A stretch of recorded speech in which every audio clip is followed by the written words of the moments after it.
Après qu'un film soit sorti au cinéma, après qu'il ait bénéficié d'une sortie physique en DVD ou Blu-ray, après qu'il ait été diffusé sur votre chaîne de télé préférée ou votre plateforme de streaming favorite, après qu'il ait subi les foudres de la presse critique ou la joie du public, il est temps pour ce film de passer une dernière épreuve. Il est temps de lancer l'ultime séance.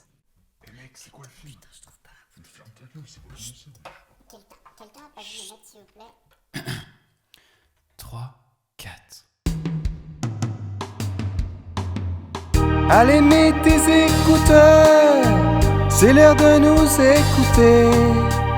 Que tu sois dans les transports ou sur le trône en train de jouer, tu peux noter sur ton carnet les films que l'on va citer. Tu peux vraiment nous faire confiance, ça y est c'est l'ultime séance, et nos chroniqueurs vont bien t'étonner.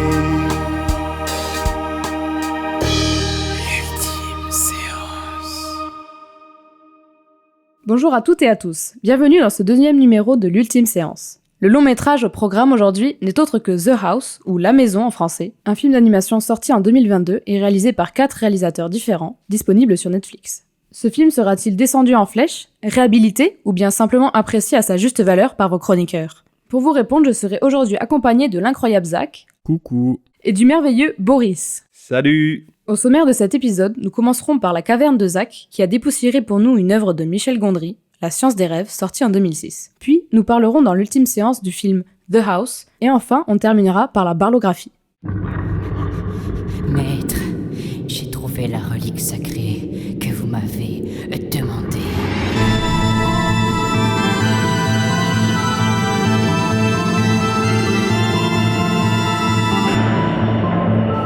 La caverne de Zach.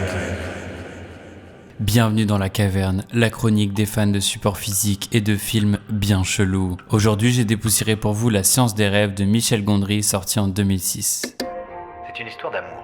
C'est une histoire de rêve? Oh non, c'est plutôt une histoire de calendrier. Non, c'est une histoire d'amour. Oui, un peu, c'est vrai, c'est un peu ça aussi.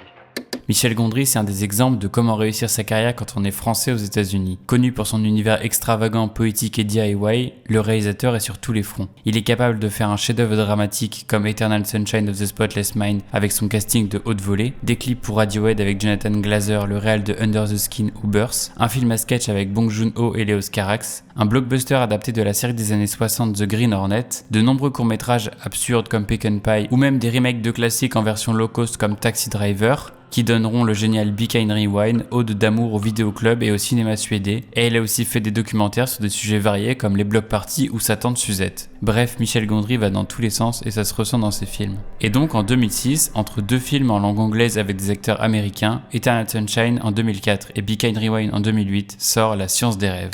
Are you in love, Stéphane? T'as rencontré quelqu'un, Stéphane? Stéphanie, clic-clac, catch-match? Bon bah ça va, écoute. Le film se passe en France et nous raconte l'histoire de Stéphane Rioux, interprété par Gaël Garcia Bernal, qui revient à Paris après que sa mère lui ait trouvé un travail dans une entreprise qui crée des calendriers. Pensant faire le travail de graphiste auquel il aspire, il va se retrouver à faire des tâches de fabrication manuelle répétitives à mourir d'ennui, surtout qu'il doit supporter un de ses collègues un peu relou interprété par Alain Chabat. Il va faire la rencontre de Stéphanie, jouée par Charlotte Gainsbourg, sa nouvelle voisine dont il tombe amoureux. Mais elle semble refuser à toutes ses avances. De plus, l'appartement dans lequel il habite est celui de son enfance et cela va le replonger encore plus dans ses excentricités qu'il n'a en vérité jamais vraiment lâché. Il va tenter de chercher un refuge et des solutions à ses problèmes de la vie réelle, dans ses inventions farfelues et surtout dans ses rêves, dans lesquels il va un peu trop se perdre. C'est une histoire de rêve. Non? Si, c'est un rêve qui raconte un rêve. En rêve. Depuis qu'il a 6 ans, il a ses épisodes d'inversion à la réalité. On retrouve ici le monde du rêve, cher à Michel Gondry, dans cette comédie absurde, dramatico-romantique et fantaisiste, toute faite de carton. Car oui, le côté DIY du réalisateur ressort plus que jamais. Les scènes de rêve commencent dès le début avec le plateau télé imaginaire de Stéphane, avec des caméras en carton et des murs recouverts de boîtes d'œufs. Plusieurs séquences comportent de l'animation stop motion, dont les miniatures et décors semblent être faits par des enfants pendant une activité au centre de loisirs. Et il faut pas oublier aussi de parler de toutes les inventions que Stéphane construit pendant le film, qui vont vous rappeler votre enfance si vous avez été des enfants dans la lune comme moi. Vous ajoutez à ça un scénario simple mais magnifique qui oscille entre la comédie absurde, les délires enfantins fantastiques et une romance dramatique. Des acteurs tous ultra convaincants dans leur rôle, une mise en scène maîtrisée qui fait amateur et une musique très mignonne composée par Jean-Michel Bernard et vous avez un film magnifique.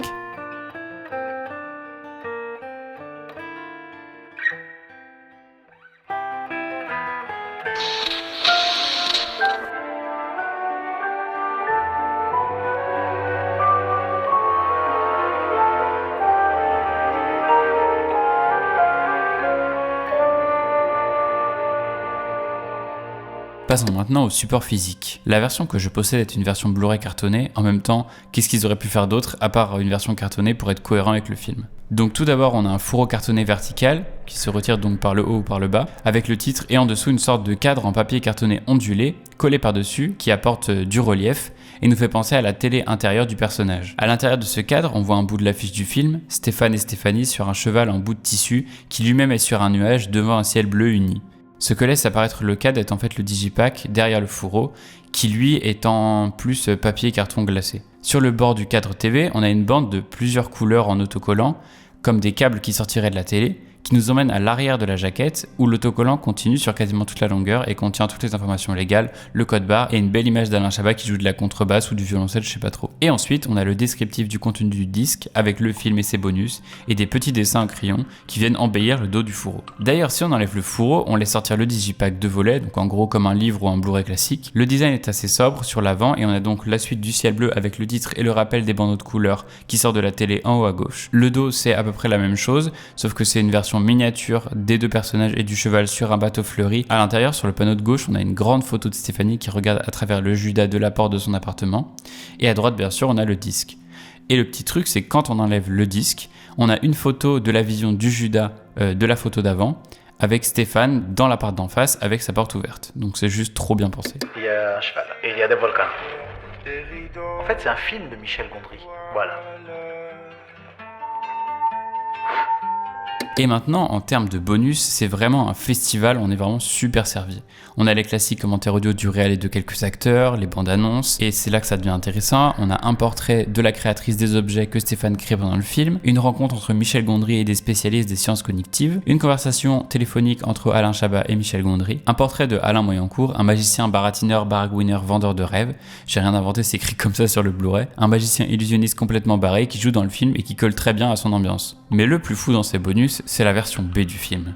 Comme pourrait y avoir un remix du morceau principal sur la face B d'un vinyle, on trouve dans ce Blu-ray une version alternative du film de 1h10.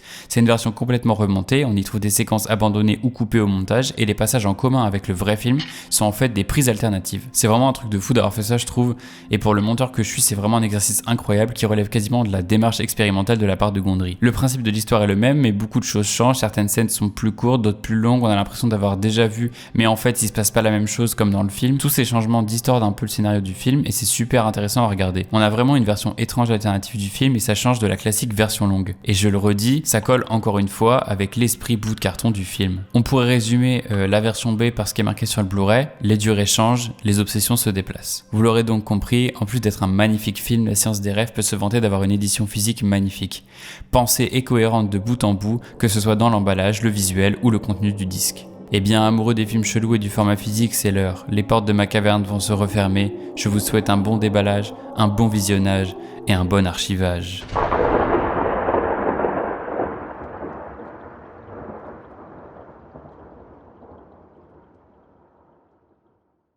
Merci Zach. Maintenant, il est temps de passer au cœur de l'émission, l'ultime séance. Le concept est simple. Nous regardons tous un film ensemble et parmi nous, une seule personne le connaît, tandis que les deux autres le découvrent pour la première fois.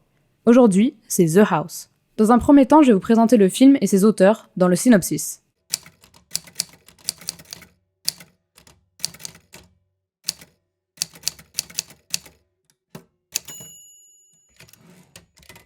The House, ou La Maison en français, est un film d'animation thriller en stop motion, qui est donc sorti en 2022 et réalisé par 4 personnes. Je m'excuse d'avance pour la prononciation des noms. Donc nous avons Emma Deswaef, avec son compagnon Mark James Roels, ainsi que Nikki Lindroth von Bach et Paloma Baeza. La maison est composée de 3 segments se déroulant dans le même lieu, une maison. Donc dans ce film, on retrouve plusieurs époques, donc c'est comme j'avais dit 3 histoires différentes. On suit tout d'abord une famille pauvre, puis ensuite un promoteur immobilier assez anxieux et une propriétaire remplie de stress. Donc je vais commencer par vous présenter les réalisateurs et réalisatrices. Je ne les connais pas du tout, donc j'ai dû me renseigner un petit peu. Tout d'abord, pour le premier film, nous avons comme réalisateur le couple Emma Deswaef et Mark James Roels. Pour Emma, je n'ai pas trop trouvé d'informations sur elle, donc j'ai essayé de regarder et tout, j'ai pas vraiment trouvé. Et mis à part que son partenaire du coup est ce Mark, un réalisateur belge qui a déjà fait 6 films d'animation pour l'instant, dont 4 avec sa partenaire. Marc débute en 2007 avec son court-métrage Mom Pellar, qui lui vaudra le prix du jury au Festival international du court-métrage de Clermont-Ferrand un an plus tard. C'est avec leur premier film ensemble, Oh Willy, que le couple reçoit une dizaine de prix dans les festivals internationaux. Puis nous enchaînons sur le deuxième film. Nous avons donc Nikki Lindroth von Bach. C'est une réalisatrice suédoise qui commence à peu près en même temps, en 2008, avec un film d'animation En natt i Moskva, soit Une nuit à Moscou en français. Puis un autre film 2 ans plus tard qui lui a permis de remporter plusieurs prix cinématographiques internationaux. Elle a pu faire jusqu'ici 6 films également. Puis pour finir, pour le dernier film, nous avons Paloma Baeza, une actrice et réalisatrice britannique, qui est d'ailleurs, petite anecdote, la femme du romancier, scénariste et réalisateur Alex Garland, qui est du coup un scénariste pour plusieurs films de Danny Boyle comme La plage, 28 jours plus tard, Sunshine, et aussi scénariste et réalisateur de Ex Machina, Annihilation, et la série télé Devs et le film Men, sorti récemment. Voilà, souvent j'aime pas préciser ça, mais là quand même, c'est pas n'importe qui, du coup je le mets là. Paloma débute très jeune en tant qu'actrice dans plusieurs séries TV, téléfilms et cinéma, et jongle désormais avec celui de la réalisation de courts-métrages. Puis en 2022, elle va pouvoir participer à son premier long-métrage d'animation, fait du coup avec ce groupe de réalisateurs qui n'est d'autre que The House. The House est un film d'animation britannico-américain réparti en 3 parties différentes, et peut être distingué comme 3 courts-métrages à part entière, avec un seul lien entre eux, la maison. Il est réalisé donc en stop motion, comme j'ai pu le dire précédemment, avec plusieurs techniques d'animation d'objets, de marionnettes, de techniques diverses et de vues réelles. Nous retrouvons notamment les voix de Mia Goth, qu'on a pu voir dans Nymphomaniac X et Pearl, et Helena Bonham Carter, qu'on a pu voir aussi comme Bellatrix Lestrange dans Harry Potter, ou aussi dans Fight Club. Après, il y a d'autres voix aussi, mais je connaissais pas les acteurs, du coup j'en ai pas parlé. Je sais qu'il y a Matthew Good, excellent et j'ai essayé de décrire et tout, mais chaque fois il jouait pas des premiers rôles, du coup c'était chiant, donc bon, voilà. Mais voilà, il y a lui aussi qui est assez important, mais je connaissais pas, donc j'en ai pas parlé. Donc dans la première partie, on retrouve du coup le film réalisé par le couple. Donc le titre, où on l'entend à l'intérieur, un mensonge s'élaborer. C'est donc le nom du titre en français. Donc on retrouve une jeune fille nommée Mabel qui vit avec ses parents et sa sœur qui vient de naître, dans une pauvreté relative, jusqu'au jour où un curieux promoteur leur offre de s'installer dans une maison à quelques pas de chez eux. Ensuite, le second film est donc réalisé par Nikki, avec comme titre « Perdu et la vérité qui ne peut être gagnée ». L'histoire se déroule dans un monde peuplé de rats anthropomorphes, et la maison présentée dans la première histoire est maintenant installée dans la rue d'une ville et va bientôt être vendue. Et enfin, on finit par le troisième film, de Paloma, avec le titre « Écoute encore et cherche le soleil ». Dans un monde qui semble avoir subi une inondation apocalyptique et qui est peuplé de chats anthropomorphes, la maison est entourée d'eau et le niveau de celle-ci ne cesse de monter. Donc voilà, c'était un mini résumé de chaque épisode. Donc ce film, The House, a reçu le prix du jury pour un spécial TV. Donc je savais pas du tout ce que c'était comme prix. Et donc en fait, c'est quand sur la télé anglo-saxonne, on interrompt ou remplace ponctuellement la programmation d'une série, une émission par cette diffusion de ce film-là. Donc on vient juste le présenter à la télé, donc il passe à la télé mais que anglo-saxonne. Et du coup il a reçu ce prix-là au Festival international du film d'animation d'Annecy en 2022. Et plus tard du coup il a pu être disponible sur Netflix, c'est comme ça que d'ailleurs j'ai pu le découvrir. Par ailleurs, avant d'entrer dans le vif du sujet, je voulais mentionner le compositeur de ce film, qui est du coup Gustavo Santaolalla, voilà. Et du coup j'ai adoré la bande-son du film et je trouvais important de le mentionner.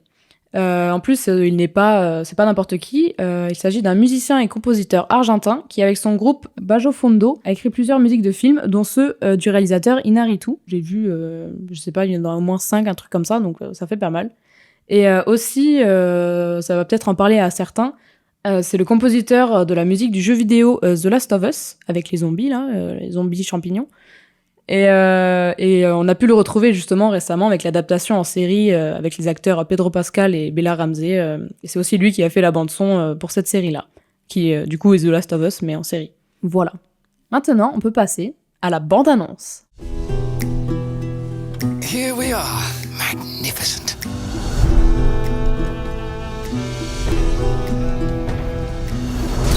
Every day I can see the real potential of this house.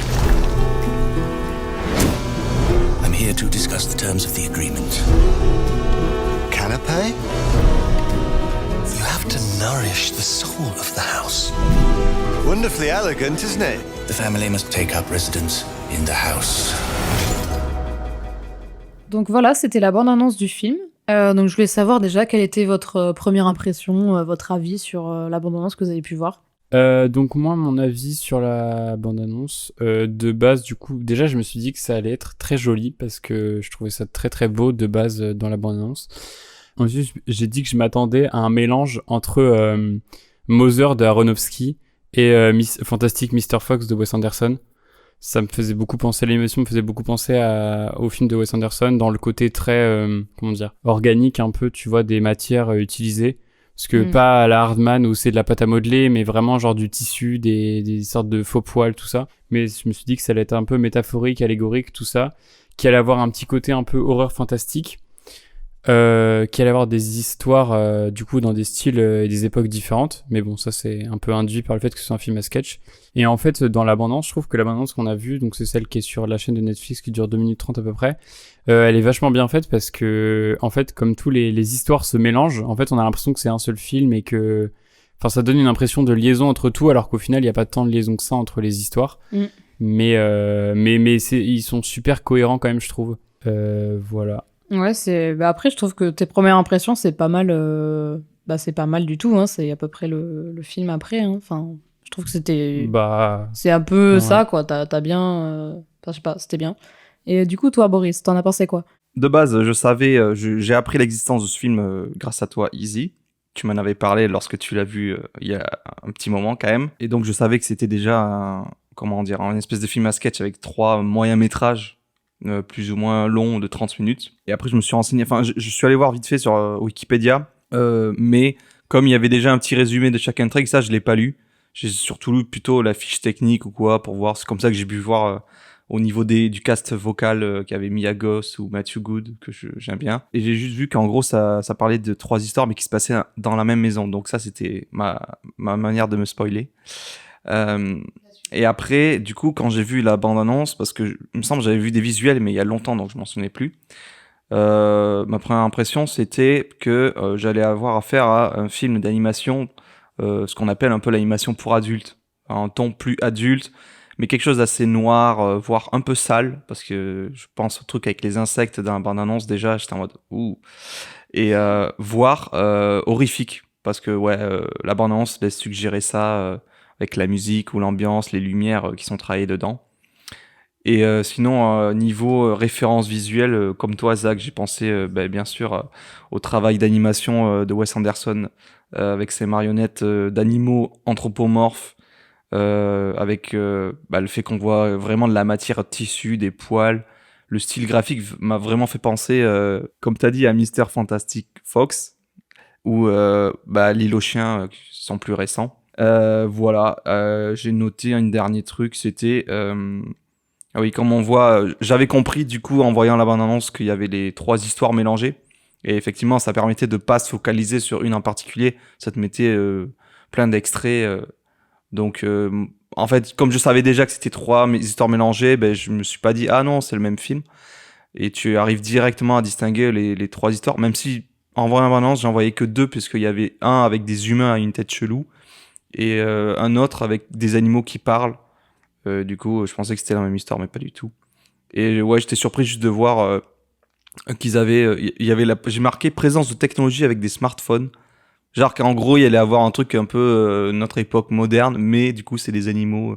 Voilà, je trouvais le décalage sympa. Et à part ça, la bande-annonce m'a surtout donné envie de découvrir le film. Eh bien, merci beaucoup pour vos magnifiques commentaires. J'ai hâte d'avoir vos avis du coup sur le film après ce visionnage de cette bande-annonce. Mesdames et messieurs, merci d'éteindre vos téléphones et de manger votre popcorn en faisant le moins de bruit possible, car c'est l'heure de l'ultime séance.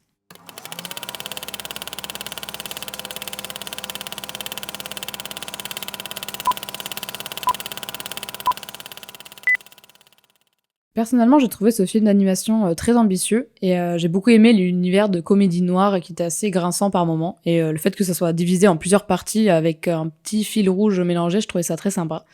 Et du coup, avant de pouvoir détailler un peu chaque partie, j'aimerais savoir si vous avez une partie préférée, vous avez plus aimé l'une que l'autre ou un top. Voilà.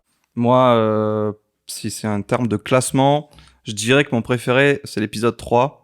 Et en fait, que ça allait en crescendo, en fait, j'ai trouvé les 3 étaient plutôt bien. Et que chaque épisode était meilleur que le précédent. Mais ouais, je dirais mon coup de cœur, c'est le 3. Et toi, Zach? J'avais pas pareil. Ben moi, c'est pareil. J'ai archi kiffé le 3 aussi. C'est vraiment mon préféré parce qu'il y a trop de trucs trop bien dedans, mais on en reparlera. Mais je pensais pas que ce serait celui que tu préférais, Boris, parce que Je pensais que tu t'aurais préféré le 2 avec les insectes et tout. là, ouais. Mais parce que t'aimes bien les trucs dégueulasses. Mais non, 3 le 3, c'est le plus beau, le plus touchant, avec les meilleurs personnages.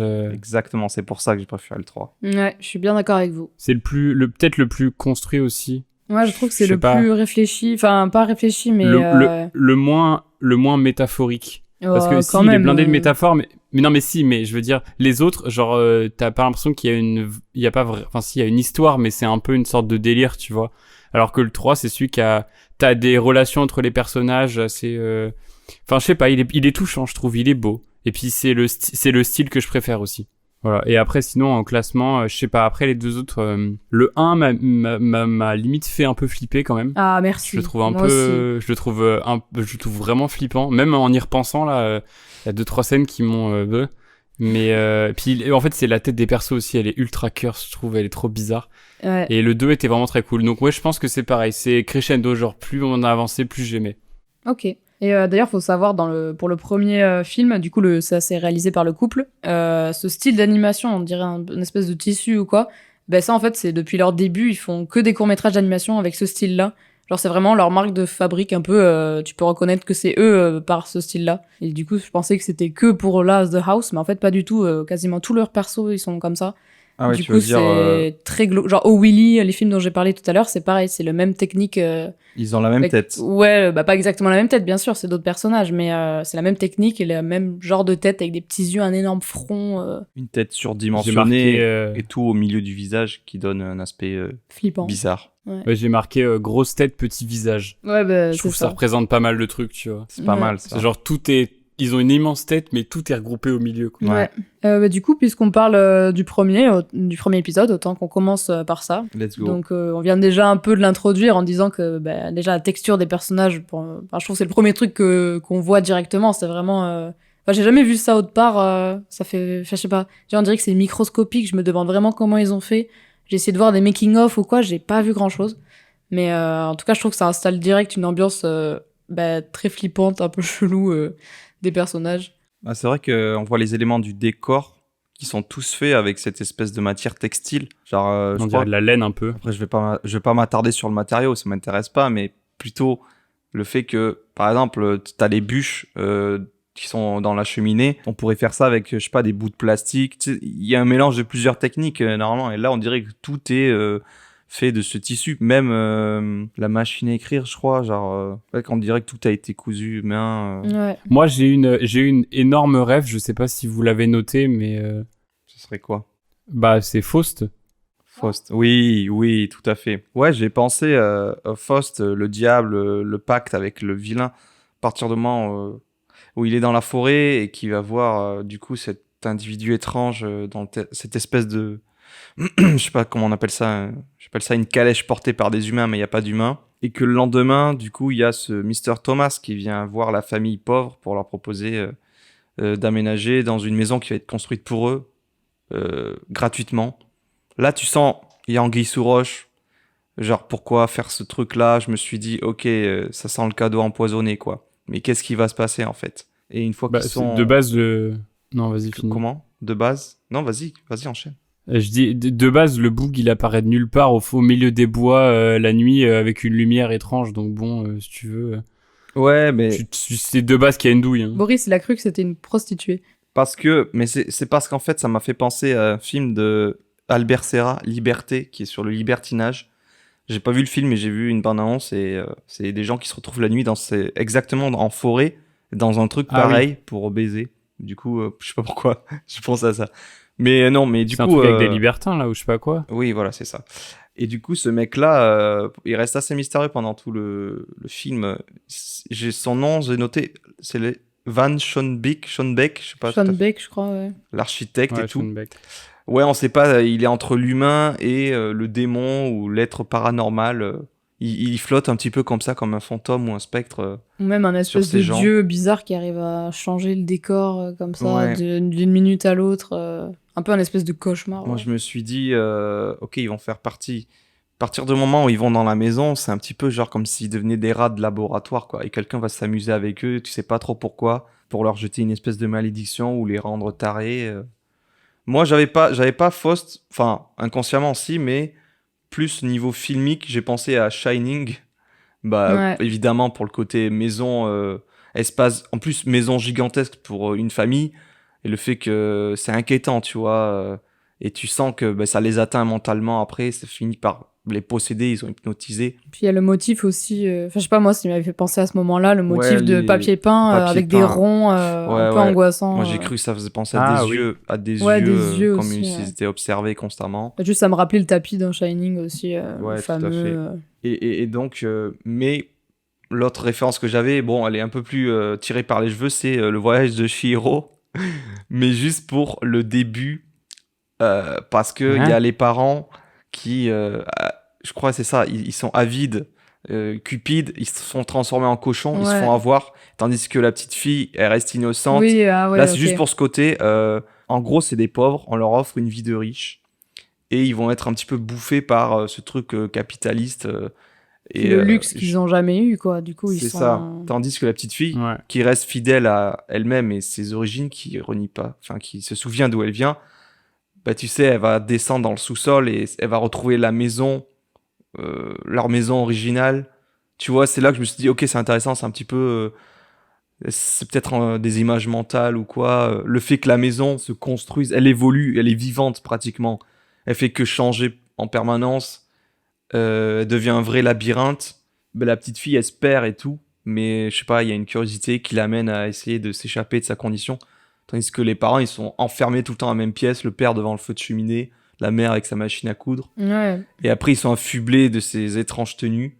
Et je me suis dit, putain, je me suis fait la réflexion, j'imagine, putain, imagine, ils se transforment en meubles. Ou ils vont être intégrés à la maison. Je sais pas pourquoi, je me disais, putain, cette maison, en fait, elle est faite de gens qui sont venus, qui sont fait posséder par... Surtout que, pour préciser, c'est aussi une famille assez pauvre et tout, et comme si, pour s'en débarrasser, ils invitaient des gens, une famille comme ça, pauvre, pour s'en débarrasser, genre limite fabriquer des meubles, genre, tu sais, pour les attraper, les bouffer, les manger. Tu prends des gens dans la misère ou qui sont dans le Parce besoin. Que, surtout qu'ils disaient qu'ils avaient déjà plein de meubles et tout, donc on se demande après d'où viennent ces meubles-là, par exemple. Enfin, moi, je sais que j'avais pensé à ça. Oui, aussi... la différence avec les deux fillettes, c'est que les parents, genre, ils renient leur passé, ils vont brûler leurs meubles. Enfin, c'est ce que l'architecte leur dit, pour alimenter le feu et tout. Et ça rejoint peut-être ton idée de Faust, mais je pense que tu seras plus apte à développer là-dessus parce que j'ai un peu oublié le mythe original. Mais le fait que, pour posséder leur âme complètement, ou leur corps, il faut que, je sais pas, ils renoncent à toute leur existence, leur vie, tu vois. Et donc, ça passe par ce symbole-là. Donc, ouais. Et effectivement, le côté horrifique, je pense qu'il est totalement assumé et volontaire. C'est peut-être pour ça que j'ai été un petit peu déçu par la fin. Enfin, je me suis dit à un moment, bon, ça va mener à rien. Je pense que j'aurai pas de réponse claire ou quoi. Ça va rester assez brumeux, mystérieux, et c'est très bien comme ça. Et juste, moi, ce qui me faisait flipper, c'était genre les ouvriers, là, quand ils ouvrent la porte, il y a 3 mecs qui l'observent. Ou le fait que, je sais pas, dès le départ, elle s'endort avec sa sœur, et le lendemain, elle se réveille, et il y a plus ça donne plus sur l'extérieur, il y a une pièce, et il y a un mec. Avec un mec, qui la regarde. Je sais pas, avec sa bouteille, là, qui bourriche, en mode, what the fuck, et tout. Ça te met mal à l'aise, on peut clairement dire ça. Surtout avec leur visage et la technique utilisée, tu sais, c'est de loin, il y en a, ils sont vraiment affreux, ça fait vraiment peur, je trouve. Ouais, elle était un peu cursed, un peu Uncanny Valley, ce segment, je trouve, quand même. Enfin, pas Uncanny Valley, mais non, mais non, parce que c'est quand ça ressemble trop à l'humain, mais du coup, c'est pas ça, mais je veux dire, ouais, c'est très... en fait, plus qu'être un peu de l'horreur, c'est carrément du malaise, en fait, genre. Ah ouais, clairement. C'est vraiment là, on n'est vraiment pas sur de l'animation pour gosses, quoi. Ah oui, non, clairement pas. C'est sûr. Moi, je sais que ça m'a fait penser, pour l'esprit un peu malaisant et les enfants transformés et tout, ça m'a fait penser à Coraline. Oui, bien sûr. Qui, du coup, c'est un peu comme le voyage de Chihiro et tout, où les parents se transforment et tout. Là, c'est en cochon et là, c'est en espèce d'un monde parallèle où ils ont des boutons sur les yeux et tout. Voilà, je trouvais que ça y faisait penser un peu pour le côté un peu horrifique et tout.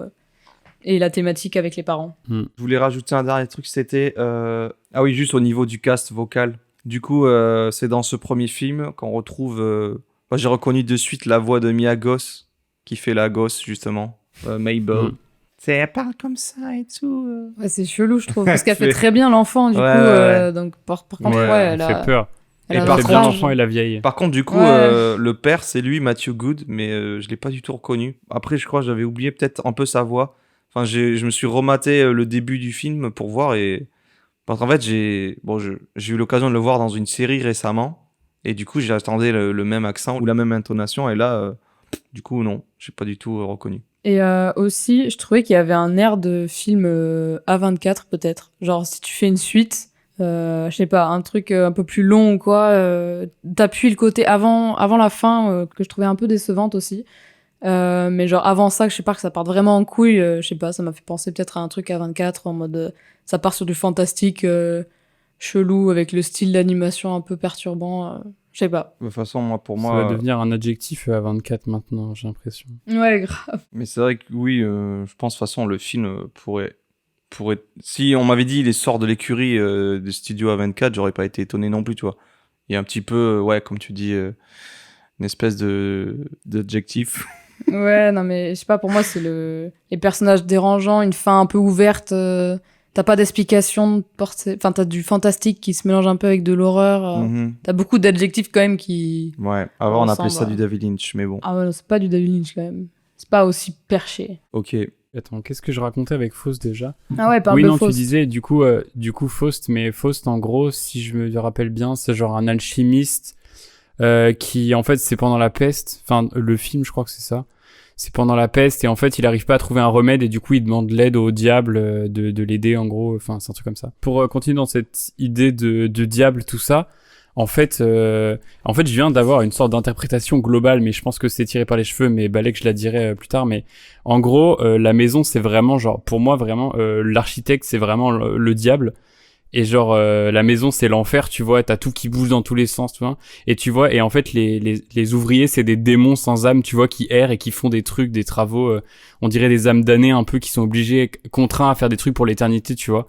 Et à construire cet instrument du diable, machin, tu vois. Ouais. C'est pas mal. J'ai pensé un peu à ça. Mais c'est pour ça, du coup, cette théorie que je viens d'inventer aura une suite dans chaque épisode, dans chaque segment. Surtout que c'est logique, je sais qu'à un moment il y a un des, du coup on va l'appeler un des démons, celui qui propose de s'installer dans la maison, on va dire le chef démon quoi. Si on poursuivre ta théorie, Monsieur tu sais Thomas. il dit Monsieur Thomas, ouais. Oui. Et il dit à un moment j'en ai marre de jouer et tout, d'être un acteur, il me dit quoi dire, j'en peux plus de faire ça. Oui. Tu sais il boit et tout, en mode il en peut plus. Donc mais j'aime bien ta théorie. Pour toi c'est le diable, Zach. Pour moi je sais que je voyais un peu ça comme la métaphore de, je sais pas, du cerveau, de l'état mental un peu genre, Shining. Oui, on a compris. Shining, en fait, dans c'est Shining, bien. l'hôtel, le labyrinthe que représente l'hôtel, qui n'a pas de suite logique dans ses pièces, comment elles sont agencées, Kubrick, il a envisagé ça comme un cerveau, en fait. Ou en tout cas, c'est ce que des gens qui analysent disent, que c'est un peu un film cerveau, quoi. La complexité de connexion des neurones, c'est pour ça que... Bref, c'était juste... Mais non, mais ça rejoint ta réflexion. Oui, je vois pour Shining. Je sais que pour moi, après, là, c'est plus... Enfin, dans les autres épisodes, c'est vraiment un peu plus le cerveau, mais la complexité de soi, machin... Enfin, j'en parlerai plus tard. Mais là, c'était plus des pensées qu'on peut avoir dans notre cerveau, machin. Je sais que, ouais, moi, je voyais un peu une vision, je sais pas, horrifique, un peu du l'abus de confort, tu sais, de quand t'es à l'aise avec toi et tout, et t'es chez toi, tout va bien et tout, et tu te renfermes par toi-même, un peu un début de dépression, je sais pas quoi, où tout finit par te bouffer et tu t'existes plus, du coup, tu deviens un meuble et tout. Enfin, c'est un peu tiré par les cheveux, ça, pour le coup, ouais. Mais... je sais pas. Ou aussi un peu une métaphore de l'image de soi vers autrui. Tu vois, on veut toujours prouver quelque chose et tout. Enfin, le cas des parents, pas l'enfant. Et genre, en mode, ils veulent... Là, maintenant, ils sont riches, ils veulent montrer un peu à tout le monde, sauf qu'ils finissent par se perdre eux-mêmes à cause de cette richesse-là gagnée, parce qu'ils l'ont même pas, entre guillemets, mérité, parce que ils ont rien fait pour, on leur a donné. Et voilà. Et puis surtout, il y a la famille avant qui les juge, parce que ils ont pas trop d'argent et tout. Donc ça se sent qu'ils ont besoin un peu de prouver le fait que ça y est, maintenant ils sont acceptés par la société, machin. Enfin voilà, je m'étais fait un petit délire comme ça de vision de la maison métaphorique. Voilà. Ok. Donc maintenant, on va passer à la deuxième partie, du coup. Donc le deuxième court-métrage, enfin long métrage de 30 minutes aussi. Alors, vous en avez pensé quoi de ce monde des rats contemporain C'était bien. Ouais, j'ai trouvé ça très beau. Enfin, genre, c'est pareil. Oui, j'ai pas dit ça pour la première, mais les lumières dans le premier segment sont absolument magnifiques. Tout est ultra beau, le lever de soleil à la fin, tout ça, là, c'est vraiment genre... je trouve que tout est super beau. Et dans ce deuxième, c'est pareil. Là, du coup, on arrive plus sur le côté fantastique Mr. Fox, quoi. Et c'est moins perturbant visuellement, je trouve. Ouais. C'est quelque chose de plus conventionnel, entre guillemets, parce qu'on n'a pas trop l'habitude de voir ça non plus. C'est pas non plus super répandu. Mais vraiment super beau, très bien cadré aussi. Je trouve que là il y a vraiment un côté Wes Anderson dans le, tu vois le premier plan où t'as le gars qui est sur son ordi, t'as son tableau derrière avec tous ses plans, tous ses trucs et tout ça. C'est plutôt bien cadré. Le premier plan est beau, tu vois, où il est derrière sa bâche et on le voit pas au début, puis il sort de sa bâche et en fait on se rend compte que c'est un rat qui est avec son téléphone et son kit main libre dans les mains, tu vois. Donc il y a plein de trucs comme ça et puis non, je trouvais que c'était très beau, qu'il y avait beaucoup de super plans bien cadrés. Je sais pas si on peut dire ça pour un film d'animation, mais très bien pensé, quoi. Ouais. Alors ouais, je suis d'accord. Moi, j'ai moins noté le côté mise en scène ou composition, mais oui, effectivement, ça faisait le taf, c'était bien. Après, pas autant, je veux dire, obsessionnel de la symétrie comme peut l'être Wes Anderson. Non, mais pas obsessionnel, mais dans l'univers, des personnages. Moi, je trouvais que c'était peut-être le plus marrant des trois au niveau de l'humour. Je suis d'accord. Genre dès le départ. C'est absurde. Ouais. On a quand même des liens avec déjà le premier épisode. Donc on retrouve la maison. On retrouve la machine à coudre dans le premier plan. Oui. Et aussi quand ils font une visite d'appartement. Il y a un bébé qui s'appelle Isobel aussi, comme le bébé, la petite sœur dans le premier film. Et il y en a une autre, c'est il est au téléphone et il parle de l'adresse de la maison. Il dit qu'elle se trouve Von Schaubik Lane. Enfin ça, le nom de la rue, c'est le nom de mec architecte dans le premier épisode. Ça. Voilà, ça j'ai bien aimé les petits raccords. Mais du coup, ensuite un rat anthropomorphe, comme tu l'avais déjà dit, qui habite dans cette maison, qui veut la vendre. Alors au départ, j'avais du mal à comprendre, parce qu'on le voit, il est en train de faire des travaux dans la maison pour, on va dire, la rénover. Du coup, je savais pas, est-ce que c'est un mec qui habite là, ou est-ce que c'est un ouvrier, parce qu'il avait une tenue de travail, puis... Sauf que le gars, il dort sur son chantier, sur un lit de camp et tout. Pour moi, il a acheté pour la rénover et la vendre, tu vois. Non, mais je sais, c'est pour ça... En fait, je sais pas, moi au début, je comprenais pas trop, et en fait, je pense que c'est genre, d'après ce que j'en ai compris au final, c'est que c'est un gars qui est un peu genre entrepreneur, tout ça, c'est une sorte de pseudo-commercial, et en fait le mec il fait à la fois ouvrier sur son truc, il a racheté lui-même la maison, il fait ouvrier et il fait agent immobilier. Il se fait exploiter et du coup, un le gars, en fait il est à la fois, ce que je vais trouver c'est qu'il est à la fois, il a l'air à la fois riche et radin en même temps, parce qu'il préfère tout monter lui-même plutôt que de dépenser 3000 livres pour des ouvriers. Ouais, mais c'est ce que je me disais, on comprend pas si c'est le mec, c'est sa maison, si c'est un ouvrier, ou après je suis en mode, attends, c'est un agent immobilier, mais il est hyper investi pour un agent immobilier. Ouais, c'est ça. Et en fait, je me dis, non, mais en fait, ça se trouve, c'est des gens, il y a des gens comme ça, ils achètent des biens qui sont dans un état un peu pas ouf ou délabré, parce qu'ils veulent juste derrière le revendre à meilleur prix, et du coup, ils se cassent le cul à faire des travaux pour le retaper et tout. Donc, là, c'est le cas. Hein. Du coup, je voyais ça comme ça. On comprend que le mec, il est endetté, tu sais. Genre, il a des trucs affichés au tableau, il doit plein d'argent. Voilà, il y a la banque, il doit appeler la fucking banque, comme il écrit lui-même. Donc, ça va pas très bien niveau financièrement et il compte absolument sur la vente de cette maison. C'est pour ça qu'il y met autant d'efforts, qu'il fait... J'étais là en mode, attends, le mec, il est agent immobilier, il fait des visites avec des canapés, le truc à bouffer, là. Avec du champagne, tout ça. Non, mais non, du coup, c'est pas arrivé. En mode, intéressant. Et parlons-en du coup de ce moment. Donc il y a la visite. Il reçoit plein de gens, donc d'autres personnes qui sont des rats comme lui. Femelles, mâles. Je sais pas si c'est... Bébé rat, dégueulasse. Oh si, pour moi c'est plus vraiment des rats. T'as raison. Ben nuisible. Mais juste avant que la visite puisse se faire, il a tout préparé et tout, qu'est-ce qu'il voit ? Il ouvre un placard et là... Ça grouille d'insectes. Il voit des nuisibles du type blatte, coléoptère. Tout ce qu'on adore. J'étais là en mode, c'est dégueulasse. Ça m'a rappelé des histoires... je n'ai jamais eu autant, mais genre... Voilà, c'est vraiment une chose qui m'insupporte au plus haut point. Et du coup, à ce moment-là, moi, je trouvais que c'était marrant déjà de voir un nuisible qui essaie de se débarrasser de nuisibles, quoi. Ouais. Le mec, c'est un rat. C'est un rat à la base. On sait que le rat dans notre société, c'est pas bien vu. Ouais, je trouvais ça marrant. Et donc, au terme de cette visite, il reste 2 individus, 2 rats, mais qui ont un physique bizarre, une morphologie particulière. Je m'explique. Si les autres, ils ont une apparence plutôt humaine, c'est-à-dire ils marchent, 2 bras, 2 jambes, tout ça, avec des mains. Proportionné surtout, un corps proportionnel. Ouais, c'est ça. Bien, c'est pour ça que je parle, ils ont une morphologie bizarre. Il y en a un qui est petit, gros, avec des gros yeux, et l'autre qui est très grand, longiligne. En fait, ils n'ont pas des morphologies de rats normaux par rapport au reste, si on veut être cohérent dans l'univers du truc, quoi.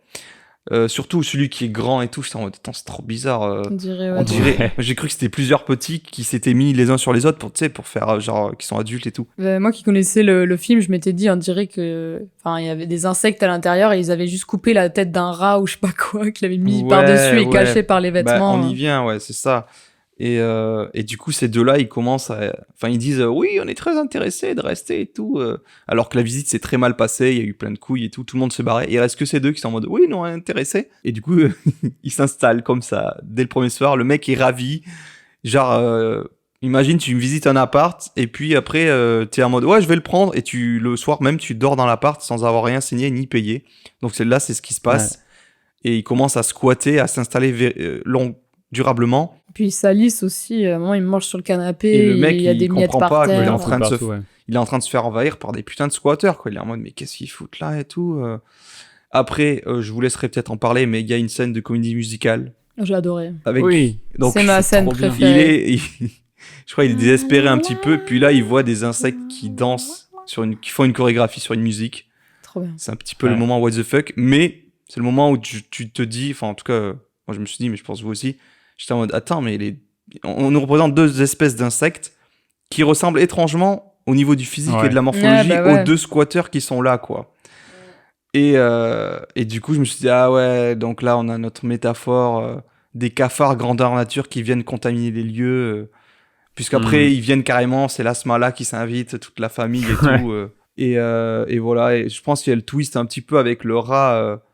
Dès le départ, je pensais on allait le voir tout seul pendant tout le film, parce que tu sais, les seuls contacts qu'il avait, c'était par téléphone avec des gens, notamment avec par son oreillette. Une personne qui semble être sa copine ou son copain, on sait pas trop, parce que il l'appelle ma chérie, mon chéri. Du coup, je t'en attends, c'est une faute d'orthographe dans les sous-titres ou c'est comment?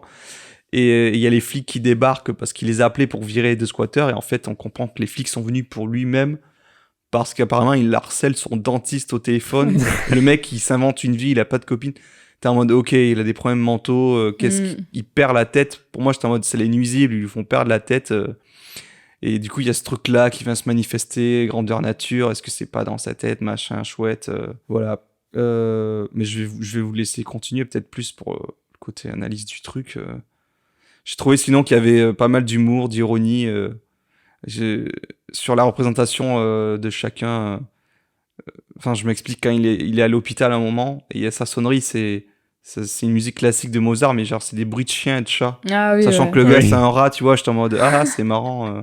Ah oui, et aussi, on n'a pas précisé, si je crois on l'a précisé, mais en gros, c'est des rats qui parlent, voilà, qui ont une apparence un peu humaine, j'ai envie de dire, mais qui vivent comme nous, comme à notre époque, genre, comme tu dis, il y a l'ordinateur, il y a un smartphone, cuisine équipée. Puis il parle aussi de LED ou des trucs comme ça, tout est connecté en Bluetooth. Du coup, j'étais en mode, on dirait, enfin, c'est la même maison, mais le décor a changé, comme si ça se passait un peu de temps après, tu vois. À notre époque, et ce qu'on a vu la première histoire, c'est, je sais pas, 19e, 18e siècle.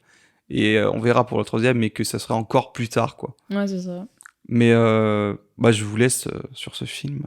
Mais vas-y, Zach. Les cafards. Bah ouais, mais après, si on veut parler du coup de la fin en vitesse, c'est que du coup, il se fait, en fait, il essaye de les asphyxier et de les faire dégager avec son anti-nuisible. Ouais. Et au final, c'est lui qui se le prend dans la gueule. En fait, il se fait un retour de produit. Et du coup, il se retrouve à l'hôpital. Et du coup, voilà, et les 2 grands viennent le chercher et disent, il est temps de retourner à la maison.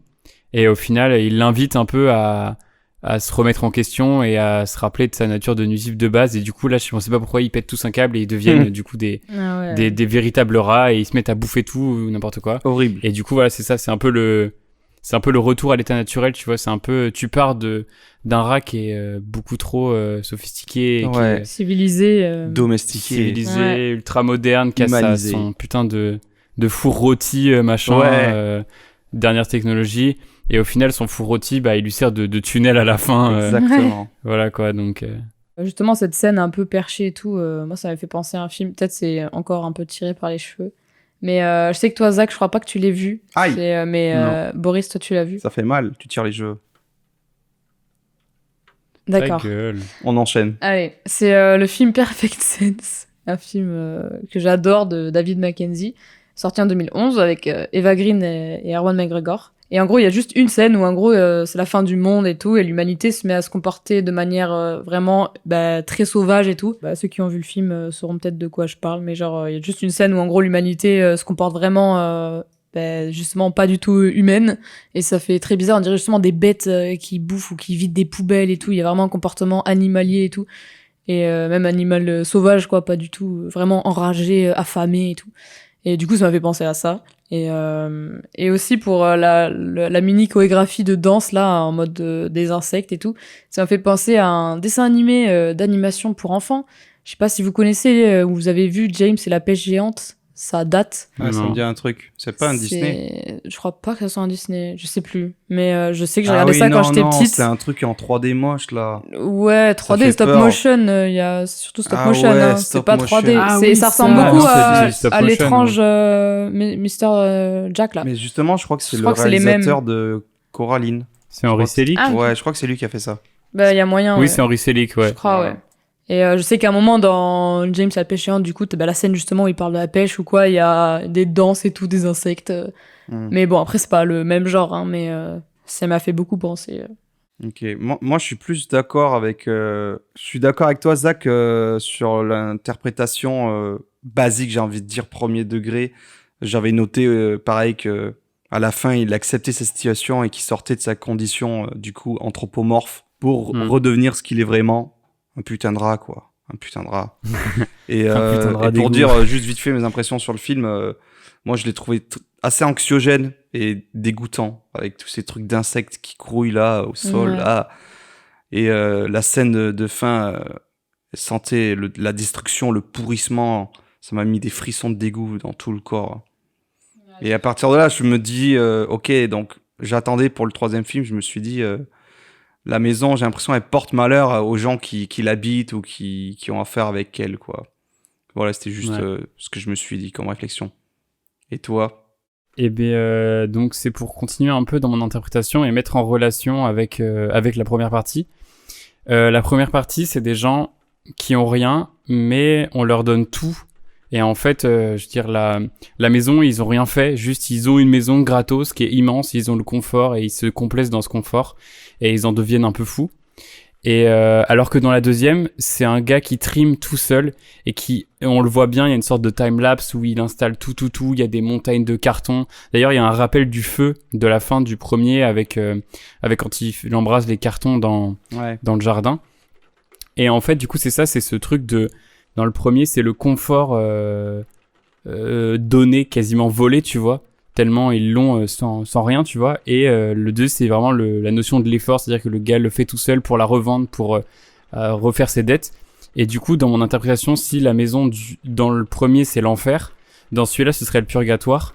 Parce que en gros, le gars, il a à se faire pardonner, il a toutes ses dettes qu'il doit rendre, et du coup, il trime.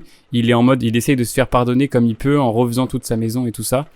Mais du coup, après, ça nique un peu mon interprétation, la fin du truc, parce que je sais pas comment le raccrocher à ça, vu que au final, ça finit un peu mal. Enfin, je sais pas si ça finit mal au final, parce qu'il est un peu pardonné, mais du coup, il revient à sa condition de rat. Et en fait, quelque part, revenir à sa condition de rat et d'animal, ça lui enlève toutes ses dettes, tous ses problèmes, en fait. Il redevient juste un rat qui creuse des tunnels et il est content comme ça, tu vois. Donc quelque part, ça finit bien, en fait. Ça lui enlève toutes les emmerdes que le monde humain et le monde moderne humain peut lui amener. Donc voilà, ça continue dans mon interprétation que j'ai trouvée à la va-vite. Stylé, et le troisième est pareil. Vous captez du coup qu'est-ce que ça va être le troisième, mais je trouve que c'est pas mal. Ouais, j'aime bien. Je sais pas, j'avais pas forcément vu ça comme ça et je trouve t'as bien expliqué et tout, on voit bien. On voit bien où tu vois Jérôme Bosch, on voit bien. Tu veux finir sur ça pour qu'on enchaîne sur le troisième? Moi, j'ai une autre métaphore un peu, mais je vais la faire brève, enfin rapide, tu vois.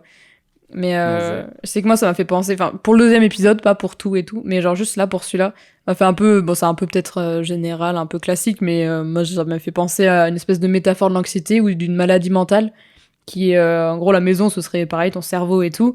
Et toi, en tant qu'individu, tu fais tout, mais oui, on a compris, Shining, oui, c'est bien. Et en gros, tu fais tout pour qu'elle soit parfaite, qu'elle soit toujours bien rangée, neuve, en gros, que tu sois bien clean dans ton esprit. Puis, on voit des petits insectes qui apparaissent, et de plus en plus, et en gros, ça finit par envahir ta tête, et après, tu finis par te perdre toi-même, et genre, même à la fin, il déconne. Même le fait qu'il parle à son dentiste et tout, genre, il perd déjà un peu la boule. Il revient de l'hôpital totalement, il parle même plus, je crois. Et il est juste abasourdi et tout, donc comme si un peu ce serait une maladie qui se serait instaurée petit à petit et que ouais, c'est ou l'anxiété qui accroît et qui finit par te bouffer et qui lâche prise et tout, genre voilà. Enfin, je sais que moi ça m'a fait penser à ça parce que c'est pas mal. Mon analyse un peu personnelle. Après c'est très perso, mais je sais pas, moi je l'ai vu comme ça. Mais c'est pareil, c'est un peu, c'est loin, mais je préfère ton analyse à celle de Zach. Bah, elle est plus, en vrai, elle est plus terre à terre et elle est plus logique. C'est plus réaliste, mais bah, en fait, c'est moins si tu veux, tiré par les cheveux, peut-être, je sais pas. Parce que juste celle de Zach. Moi, c'est full tiré par les cheveux, ce que je raconte, parce que c'est une. Non, mais ça marche. C'est un truc. C'est pour essayer de lier les trois, en fait. Ouais, mais ça marche, je trouve. Tu veux faire un triptyque. Mais la tienne, pour le court-métrage en lui-même, elle passe vraiment bien. J'aime bien, ce truc de la petite bête qui te dérange dans ta tête, tu vois. Ouais, c'est ça. Et qui s'installe. En gros, tu sais, elle squatte et tout, et elle est là, et tu veux la faire partir, t'y arrives pas. Parce qu'il y a aussi ça, alors que le gars, en gros, si ça nous arrive pour nous, ben, à un moment, tu le pousses, genre, tu prends au premier degré, genre, ciao, genre. Et genre, lui, tu sais, il arrive pas à s'en sortir. C'est lui qui finit par être rongé, quoi. Bah, il arrive pas à s'en sortir comme il arrive pas à sortir de toutes ses dettes, quoi, c'est ça en fait. Ouais, exactement, ouais. Il est vraiment perdu dans cette boucle. Mais c'est bien, ouais, ça continue l'interprétation que la maison est comme un cerveau, quoi. Ouais, c'est ça. Il y avait juste un truc que je voulais dire à la fin parce que j'ai trouvé ça, c'était le summum du truc marrant. Ouais. Dans le côté humour noir, un peu pas surréaliste, mais comment on dit ? Absurde, voilà, ouais. Mais en fait, ouais, je me dis que quelque part, ça pourrait être un scénario de film de Dupieux, ça, en vrai. Hein. Ouais. De mecs avec du talent. En plus gore, quand même. Ouais, en plus réfléchi, quand même. Hein. Avec du talent. Ouais, si tu le dis, j'en ai rien à foutre.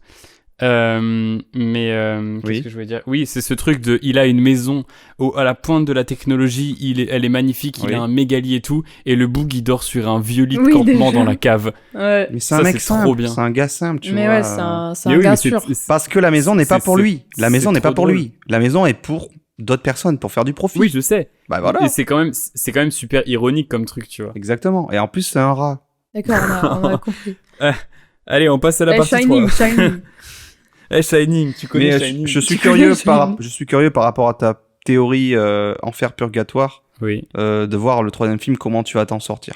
Justement, donc on va enchaîner sur la troisième partie et la dernière, où on retrouve un peu je trouve à peu près le même style d'animation. Et pour moi, m'a fait encore plus penser à Fantastic Mr. Fox, parce que du coup, on retrouve un personnage de chat et pareil, anthropomorphe. Putain, j'ai réussi à bien le dire. Je suis très fière. Excellent. Et mais je trouvais que ouais, ça faisait encore plus penser à Fantastic Mr. Fox parce que je sais pas, j'ai l'impression que c'est pas exactement le même style d'animation, mais quasiment très très similaire quand même. Ouais.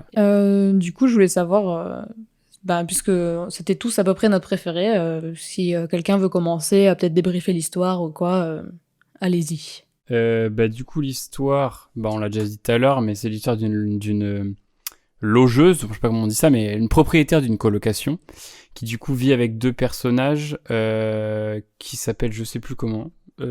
S'appelle, j'avais noté les noms. Rosa, Elias et Jen. Jen, je crois, la perchée. Ouais, et Elias et Jen. Et l'homme là, non, je mais sais attends, pas. mais il s'appelle Cosmos. Cosmos.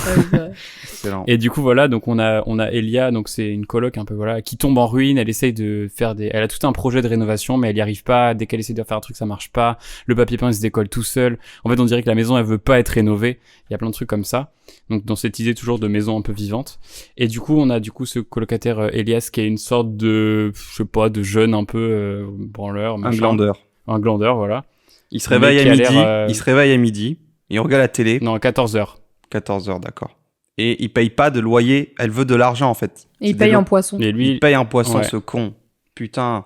Et du coup, l'autre locatrice, c'est du coup, on a dit comment Jen. Jen. Et petite rectification, on dit pas locatrice, on dit locataire. Ça n'existe pas, locatrice. Non, locatrice, c'est la meuf qui loue au locataire. Je sais pas, mais moi, c'est dans ce sens-là que je disais. Mais on dit pas locataire, ça veut rien dire, tu vois. Locataire, oui, c'est la personne logeuse. qui paye. Oui, la logeuse, oui. C'est logeuse. Ah, tu voulais dire ça. Et donc, okay. la dernière personnage, du coup, c'est Jen. Alors, j'arrive pas à savoir quel âge elle a, parce que j'ai l'impression que c'est une sorte de pseudo... Est-ce que les chats ont des âges, en vrai? Pour moi, elle a 40 ans. Oui, mais non, mais elle a l'air... Tu vois, Elias, il a l'air jeune. L'autre, elle a l'air d'être dans la... Middle age. Elias, je pense qu'il a genre... Mais non, elle 22, 23, tu vois. Elle a la trentaine. Lui... Elle a... Ouais, c'est ça, bon, bref. Mais en gros, c'est une sorte de babo hippie fan de pierres énergétiques, de yoga et de trucs comme ça, voilà. Qui est doublée, du coup, par Elena, machin, là. Par Bellatrix. Oui, c'est ça, ouais. Ça lui va très bien, du coup. Moi, je la reconnaissais pas, hein. J'ai essayé, mais j'avais pas reconnu sa voix, genre. J'ai réécouté et j'ai reconnu. Ah ouais, moi j'ai essayé de me concentrer du coup en voyant le film deuxième fois, mais je sais pas, mon cerveau il veut pas. Genre, dans ses rôles, elle prend des voix différentes, donc c'est difficile. Ouais, bah peut-être je l'ai pas vu assez de fois ailleurs. Vous voulez une anecdote? Ouais, vas-y. Oui. J'ai regardé le film en VF. Oh non. Et la VF est très très bien. Franchement, je pense qu'il est trop bien. La VF est très très bien, franchement. Surtout pour ce dernier, je suis la caution VF. Donald Renew? Non, il n'y a pas de Renew, heureusement. C'est de la merde. J'en ai marre de le voir partout. Oh, c'est pas juste. Voilà, qu'est-ce que je peux dire d'autre? Et du coup, tout va être un peu perturbé. Du coup, oui, et Jen, elle paye en cristaux. Du coup, en fait, elle a pas de thune pour rénover sa maison. Et en plus, ça se passe du coup dans une sorte de monde où, un peu à la Waterworld, où tout est inondé. Il y a que sa maison qui ressort à des kilomètres. Et du coup, elle cherche des locataires, sauf que, bah, en fait, t'as l'impression qu'il y a juste personne dans vos alentours. Et ils savent même pas ce qu'il y a au-delà de tout ça. Donc voilà. Et tout va être bouleversé par l'arrivée d'un personnage qui s'appelle Cosmo, qui est un pote à Cosmos, qui est un pote de Jen, du coup, et qui est encore plus babos à un niveau stratosphérique. Le Boog est fan de tibétain, il fait des chants tibétains. Son didgeridoo, là. Que c'est pas lui qui chante bien, c'est juste l'instrument des sonorités, c'est l'instrument de la spiritualité. Il est connecté, que la maison a une âme, tout ça. Il est connecté aux éléments, à la terre. C'est un mec des chakras. Et il a une yourte portative. Et ça, c'est trop stylé. Ça, c'est incroyable. Je la veux vraiment. On dirait la tente dans Harry Potter aussi. Grave. Ouais.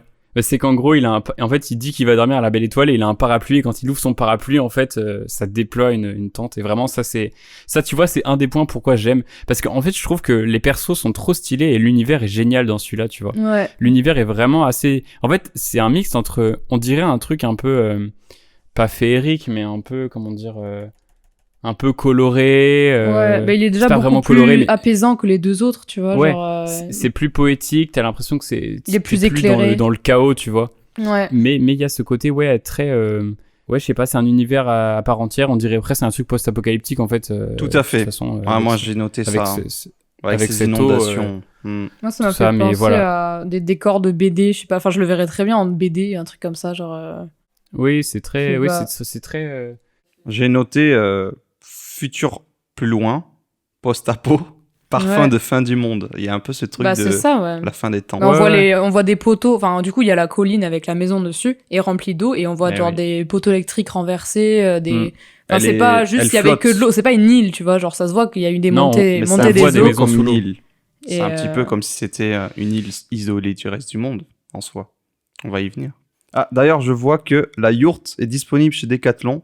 Elle est en promotion à 245 € en ce moment. J'achète. Mais elle est disponible uniquement dans le Decathlon de Quimper, putain. Quimper, c'est pas loin, hein. Tu pourras y faire un tour. Ah, c'est pas loin de chez moi. Bon, ben super. Tu nous diras comment c'est. Gênant. Ça marche. Ouais, donc effectivement, la maison, qui est au cœur du récit de chaque histoire. Mais non. Ici, elle est devenue une sorte, comme tu l'as dit, je dirais pas colocation, mais une résidence où tellement qu'elle est grande, chaque pièce peut être presque un logement en soi. Et donc, la personne en profite pour loger des personnes qui veulent pas payer de loyer et qui l'aident même pas. En fait, c'est ça aussi. Il l'aide pas, ils lui rendent pas service en l'aidant à retaper la maison, par exemple. Et donc, ce sont des chats anthropomorphes qui ressemblent beaucoup, comme l'a dit Izzy, à des créatures sorties tout droit de l'univers d'un Wes Anderson, tel Mr. Fantastic Fox. Et non, Fantastic Mr. Fox. Ah putain, depuis le début je dis ça. Ah bon? C'est pour ça, depuis le début, c'est pour ça que j'arrivais pas à le dire. Tel Fantastic Mr. Fox, c'est plus facile dans cet ordre-là, voilà. Ah oui, bah oui. Ouais. Et même en première réflexion, c'est que j'ai trouvé marrant, vu que moi j'étais dans le truc chronologique, genre chaque histoire se passe après l'autre, et comme s'il y avait, je sais pas, des centaines d'années entre chaque, tu vois, ou peut-être là, entre la deuxième et la troisième, il s'est passé quoi, genre 30, 50 ans, tu vois. Enfin, c'est juste comme ça dans la tête, par exemple. Je trouvais marrant qu'après les rats, ce soit les chats, tu vois. Après les rats viennent les chats. Bon, voilà, c'est juste... Et aussi le fait qu'ils soient entourés d'eau, alors que c'est des chats, tu vois. Ce qui montre doublement le piège quand on sait que les chats et l'eau, c'est pas trop copain-copain, quoi, en général. C'est vrai que j'avais pas pensé à ça. Surtout qu'ils sont toujours en mode la douche, l'eau elle est dégueulasse, du coup ça veut dire que c'est des chats qui prennent des douches. C'est rare. Oui, ça. donc ça défait ma théorie. Bon, merci de me le faire remarquer, j'adore. Bah non, du coup, c'est éclaté, ça qui est en fait. bizarre. Oui. Ça renforce le fait que c'est bizarre. Ben oui, c'est des humains, après. Humains chats. C'est ça. Et j'ai noté qu'il y avait des refs à l'épisode 2, mais j'en suis pas tout à fait sûr. Si, il y a un moment, il y a un cafard qu'on voit. Alors, voilà. Mais je crois que ça, c'est un des seuls. Enfin, il y en a vraiment pas beaucoup. Tout à fait, j'ai noté un moment sur un plan, on genre voit début, comme par hasard un petit cafard, mais bon, je me suis dit, c'est petit, tu sais, c'est un mode petit easter egg, petit clin d'œil. Mais sinon, après, j'étais en mode, on dirait, genre, comme dans le deuxième épisode, la maison est encore en mauvais état, il faut la retaper ou quoi. Puis il y a aussi le du plan. Coup, les personnages se ressemblent d'emblée, tu vois, un petit peu. C'est ça que je trouvais. Mais surtout, dès le début, on voit du coup elle qui sort le plan, exactement comme l'autre personnage, le rat, là, avait. Dans là où il dormait et tout, il avait totalement le même plan. Enfin, c'est ça. Pour ça que le début, on dirait un peu la même histoire et tout, alors que ça vient. C'est pas la même chose quand même. Tout à fait. Et alors du coup, Rosa donc se retrouve avec ses deux colocataires qui n'en branlent pas une, on peut dire ça, jusqu'à l'arrivée, comme tu l'as déjà dit, du copain de Jen, Cosmos, un autre babos connecté aux éléments. Et en fait, lui, il va lui dire qu'il peut l'aider. En fait, lui, il fonctionne avec un système de troc et il peut troquer ses services parce qu'il est bricoleur, il s'y connaît. Et donc, elle est aux anges, elle est ravie. Enfin, quelqu'un va pouvoir l'aider à réparer, je sais pas, la planche du plancher qui s'enlève. Le plombier, enfin, le problème de l'eau qui la plomberie, tout ça, exactement. Sauf que ça se passe pas exactement comme prévu. Et en fait, il est en train d'arracher des morceaux de la maison pour construire un bateau pour aider les gens à s'échapper, notamment Elias. Pas à s'échapper, à voguer vers d'autres horizons. Voilà. S'échapper, c'est un peu fort quand même. Oui, parce qu'ils sont pas retenus prisonniers, mais genre... ils sont un peu bloqués, quoi, aussi. Comme tu dis, à s'évader. C'est un petit peu, une prison involontaire. Mais c'est là qu'il y a une espèce de confrontation de points de vue sur la vie, le bonheur peut-être, ou le but. Quel est le but de chacun? Quels sont leurs buts? À quoi ils aspirent, en fait? Et la philosophie de vie qu'ils ont. Waouh. Tu veux enchaîner Zach, sur cette ou masterclass, je s'il vous fais plaît. un truc? Non, vas-y. Je sais que moi, pareil, ça revient un peu sur le truc du cerveau. Pour moi, non, mais pour moi, c'est ça la thématique un peu. Genre, la maison, c'est un peu ton état d'âme, tu vois. Et là, pour le coup, pour moi, la meuf est totalement dans le déni. Genre, en full déni. Genre, elle remarque pas que du coup, l'eau, ils sont inondés. En plus, on voit au fur et à mesure du film, il y a l'eau qui monte encore plus. Ouais. Et c'est répété plusieurs fois. Et du coup, surtout, il y a plus d'argent. Enfin, c'est pour ça qu'ils payent en poissons et en cristaux. C'est que comment tu veux trouver de l'argent? L'argent n'a plus de valeur. La maison elle-même, elle en peut plus, tu vois. Elle est en mode on essaye de la réparer et tout. Même elle-même, elle dit non, tu vois. Le mec qui sent Cosmos là, à un moment, il ouvre le volet et puis une espèce de nuée, de brume qui entre et tout et qui ça fait descendre, ça défait le papier peint et tout. C'est pour moi en gros la maison elle est finie quoi, genre arrête de nier, arrête de réparer, de faire comme si de rien n'était et tout rendre ça beau, genre non, cette maison elle a fait son passé, machin. Ouais, mais peut-être que c'est le but qu'elle a, elle, son but concret, elle a besoin d'un truc, ce truc matériel. Ce but dans la vie, c'est de réparer cette maison, que ça va l'aider à se réparer elle-même peut-être. Mais quand t'essayes de la réparer, quand t'essayes de l'habiter, proprement parlé, ça finit par te ronger comme on a pu voir dans les autres épisodes, tu vois. Ouais. C'est comme un moment tu forces trop, tu vires à la folie, quoi. Et pour moi, du coup, bref, la fin, c'est un peu vers déjà l'acceptation, arrêter de nier l'état dans lequel elle est, tu vois. Et tous les autres, ils ont un peu les yeux ouverts. C'est pour ça que des fois, ils la regardent un peu en mode oh là là, tu vois, genre elle est encore matrixée par son truc, alors que ciao, c'est fini, quoi. Ouvre les yeux, on va mourir si on reste là, quoi. Et du coup, c'est aussi vers l'acceptation de soi et tout, un peu un cap à passer, comme si c'était un deuil ou je sais pas quoi. Ou l'autre épisode, c'était une anxiété, une maladie mentale. Là, c'est comme si tu l'as appris, t'es devenu conscient de ça et puis tu te diriges vers la guérison, quoi. Et tu quittes du coup celui-là où tu le rends mobile, tu t'ouvres l'esprit, tu voyages et tout, Puis aussi il y a l'entourage, pour une fois l'entourage est sain. Ouais. Et dans les autres c'était toujours pas très sain, à part dans le premier épisode avec sa petite sœur, c'était les deux seuls. Sinon tous les autres entourages étaient très malsains, quoi. Ouais. Alors que là pour le coup c'est des gens qui veulent leur bien, voilà, quoi. Ouais, c'est ça. J'ai trouvé qu'il y avait, pour rejoindre cette idée-là, d'entourage, moi je trouvais une réflexion importante sur le foyer développé à travers les 3 courts-métrages. Parce que la maison, la symbolique de la maison, ça représente quoi, tu vois? Et là, c'est un petit peu, est-ce que le foyer, c'est la maison, l'élément matériel où tu habites, ton foyer, tu te sens chez toi? Ou est-ce que c'est défini par exemple, les proches, les gens qui t'entourent? C'est ça ton vrai foyer. Ouais. C'est un peu cette dichotomie-là entre les deux que je trouvais intéressant.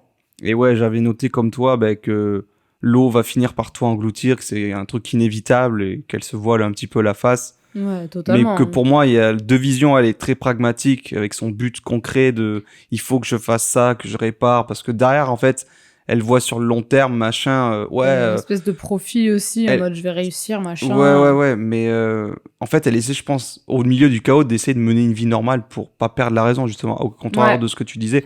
Tandis que les autres, ils sont pas fous, mais ils aspirent juste à des choses simples, le bonheur au quotidien. Et pour eux, le trouver, il faut partir dans l'inconnu, à l'aventure, quoi. Sinon, si tu quittes jamais ta routine, ton quotidien, tu pourras pas voir ce qui se passe, quoi.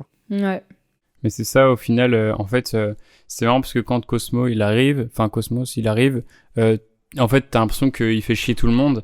Et en fait, tu te rends compte qu'avec ces histoires de chakra, en fait, il a un peu raison. Et j'aurais dit qu'il va purifier l'eau avec un mélange de menthe et de je sais pas quoi. Et au final, ça marche. Il dit, et surtout, il y a ce truc donc comme ça, on enchaîne vers la fin. Il dit qu'en fait, il va commencer par les racines de la maison. Et en fait, t'as vraiment l'impression qu'une fois qu'après, il a fait des trucs dans la maison et que genre, tu vois, il a enlevé la latte qui partait et le plancher. Et là, elle arrive à remettre du papier peint, elle arrive à refaire des trucs. Et en fait, t'as l'impression que la maison aussi, elle avait besoin qu'on l'écoute et qu'on lui laisse faire ce qu'elle avait envie, en fait, tu vois. Si cette latte, elle partait, c'est peut-être que la latte avait envie de partir, en fait. Et du coup, t'as ce truc de un moment, elle se cogne contre un poteau. Et en fait, il lui dit, tu n'auras juste à pousser dessus quand tu sentiras le moment de partir et de lâcher prise. Et du coup, il y a cette fin où en gros, donc lui, il fait un appel mystique, je sais pas quoi, il y a du brouillard qui rentre dans la maison. Et là, elle fait un méga bad trip en se rendant compte que tout le monde est parti. En fait, c'est comme une sorte de crise de panique, tu vois. Et du coup, elle se voit toute seule sur le canapé. En fait, au début, moi, je me suis dit, ça y est, c'est un délire de schizophrène. Et en fait, elle est toute seule dans la maison depuis le début, tu vois, il y a juste personne. Mais après, je me suis dit, c'est trop gros, c'est de la merde. Et en fait, non, du coup, c'est bien, c'est pas ça. Mais voilà, et du coup, après, voilà, ça... Du coup, cette maison se transforme en bateau, en fait. Mais quand il a dit ça, quand il a dit ça avec son truc, je me suis dit, c'est sûr, il a fait un bateau avec la maison. Et voilà, ça fait un peu le château ambulant, tu vois. Ah, de ouf. C'était carrément, c'était ma référence. J'avais noté Miyazaki sur tout le château ambulant avec le fait que, en fait, ici, la maison, c'est pas qu'elle doit être remise à neuve, mais elle doit évoluer, elle doit se transformer pour aider Rosa à avancer dans sa vie, quoi. La métaphore du bateau. Et c'est pour ça que j'ai préféré cet épisode, pour ce côté poétique qui en ressortait avec au moment où je suis en mode ah ouais, mais en fait c'est pas un enculé, il a juste fait des travaux pour que la maison elle devienne ce qu'elle devait être, comme un papillon qui était chenille avant, quoi. Et là c'est le côté il devient un bateau, machin. Ouais, c'est pour ça que je trouvais ça assez beau, quoi. Puis c'est celui qui est le moins claustro, je trouve, parce que c'est celui où il y a le plus d'espace et tout, parce que les deux autres, t'es vraiment en huis clos, le deuxième, t'es vraiment enfermé dans la et dans tu la vois maison. que ça, je crois. Enfin, ouais, c'est ça. Les personnages sont toujours, justement, c'est ça que ma théorie là sur le truc du cerveau, c'est que toujours tous les personnages sont quasiment enfermés dans la maison, sauf dans le 1, du coup, au début non, à la fin non pour la jeune fille. Mais sinon ils restent que à l'intérieur. Justement, c'est ce que j'allais dire. Dans le 2, il va à l'hôpital et tout. Donc voilà, il y a peut-être des petites exceptions et tout. Mais sinon, on voit que l'intérieur et même pas en fait le jardin. Genre, on n'a même pas remarqué qu'il y avait un jardin ou un truc comme ça. Genre. Si, quand il va brûler les cartons, il y a un petit peu oui, l'extérieur. mais tu vois quasiment rien, quoi. Enfin, c'est que des plans serrés et tout. Là, pour une fois, t'as de l'espace. Oui, c'est ça. Tu respires, t'es au milieu. C'est lumineux, tout ça. C'est lumineux, c'est clair et tout. Donc voilà. Mais en plus, ton truc de l'hôpital dans la partie 2, ça colle bien avec ton interprétation parce que, en fait, c'est un peu, tu vois, le moment où il se fout de la poudre sur la gueule, en fait, c'est le moment où, genre, les cafards les rats cafards se sont vraiment installés. Et du coup, c'est là où il pète un câble et il fait son burn-out. Et en fait, après, il devient juste taré, il parle plus et il est bon à se faire interner, quoi. Ouais, c'est ça. Mais voilà, mais en plus, tu vois, le truc du bateau et tout. En plus, ce qui est marrant, c'est que, du coup, il y a le truc de savoir quitter ses racines, de savoir partir, lâcher prise, laisser... Parce qu'en fait, il y a ce truc-là aussi qui est pas développé dans le film, mais je crois qu'en fait, c'est que elle est attachée à cette maison parce que c'était la maison de ses parents, je sais pas quoi, parce qu'en fait, au tout début du segment, il y a un cadre avec des... Ouais, une photo d'eux, là. Ce qui est ses parents. Mais du coup, ce qui est ça qui est bien aussi, c'est que Cosmos, il dit qu'il va commencer par faire les racines de l'arbre, en fait. Enfin, les racines de la maison, tu vois. Il dit, on va commencer par les racines. Du coup, il y a vraiment ce truc-là c'est un arbre aussi qui a besoin de grandir. Généalogique. Ouais, dans tous les sens. Ah, c'est vrai que j'avais pas pensé à l'arbre généalogique, mais ouais, c'est ça. Puis, mais c'est ça aussi, c'est ce truc de quitter un endroit qui a plus rien à nous apporter, tu vois. En fait, ils partent, ils font un peu semblant de partir parce qu'au final, ils l'attendent à la fin. Et en fait, ils partent pour lui montrer que, finalement, elle a plus rien à attendre là. Et qu'en fait, si c'est pas à cet endroit-là qu'elle aime, c'est sa maison, et du coup elle a juste à la transformer pour aller la mettre à un autre endroit. Et du coup c'est un peu happy end, mais en même temps pas vraiment, parce que en fait t'as l'impression qu'ils vont nulle part, tu vois. Quand ils réfléchissent, c'est une belle fin, tu vois. C'est une fin libre, une fin poétique, mais en même temps c'est que de l'eau, quoi. Ils vont dans de l'eau et du brouillard, tu sais pas où ils vont, ça se trouve il y a juste plus personne en fait, mais c'est quand même une belle fin. Oui, voilà. Pour moi c'est quand même un happy end. C'est vrai que par rapport aux deux autres, ça dénote, c'est peut-être pour ça que j'aimais bien aussi la touche d'espoir qui était donnée à la fin, quoi. Ouais, c'est ça. Et ce qui est marrant, avant que ça se transforme en bateau, c'est que je m'étais fait la réflexion, assez facile, mais vu qu'ils sont entourés d'eau, et que lui vient en bateau au Cosmos, et l'autre, après, ils en construisent, je m'étais dit, elle est un petit peu comme ce capitaine qui serait accroché à son bateau en train de couler, et que tout l'équipage doit partir parce qu'il voit les choses. Mais tu sais, t'as le mec t'as le capitaine, il est en mode, c'est son navire, donc il va rester jusqu'au bout. Tant pis s'il doit mourir avec. Et d'où ce que tu disais, l'attachement qui est aussi peut-être d'ordre familial ou générationnel, lié à son histoire. Ouais. Une sorte d'héritage, quoi. Ouais, carrément. Là, on est bien, on est pas mal. Quelqu'un voulait rajouter autre chose ou il y a juste ma théorie à la con. Donc bien évidemment, ce segment-là dans ma théorie serait le paradis, parce que c'est le paradis surtout à la fin, quoi. C'est un peu se rendre compte que au final le paradis il est peut-être ailleurs, tout ça, et que voilà. Mais c'est celui qui se termine bien. C'est assez comment dire, c'est assez ouais, il y a un côté pas divin, mais tu sais, c'est un peu le Messie. Cosmos, il arrive, tu vois, il dit la bonne parole, au final, tu crois qu'il est super chiant, mais en fait, finalement, il dit pas que de la merde. Et t'as ce truc, t'as l'impression qu'ils sont au paradis. De toute façon, il y a rien, il y a juste la maison, le ciel immense, tu vois. Et puis t'as c'est vraiment, c'est celui qui finit bien, c'est celui dans l'endroit où, au final, il y a aucun truc mal. Genre, tout le monde veut juste se sentir bien. Tout le monde, et ils se rendent compte qu'ils sont bien entre eux, et voilà, donc voilà. C'est pour ça, il est un peu plus galère à caser dans ma théorie, mais bon, l'ambiance globale fait que ça ressemble au paradis, quoi. Enfin, genre, voilà. Alors, merci beaucoup pour vos réactions. La séance est terminée. Il est temps de faire un bilan et de lancer le générique.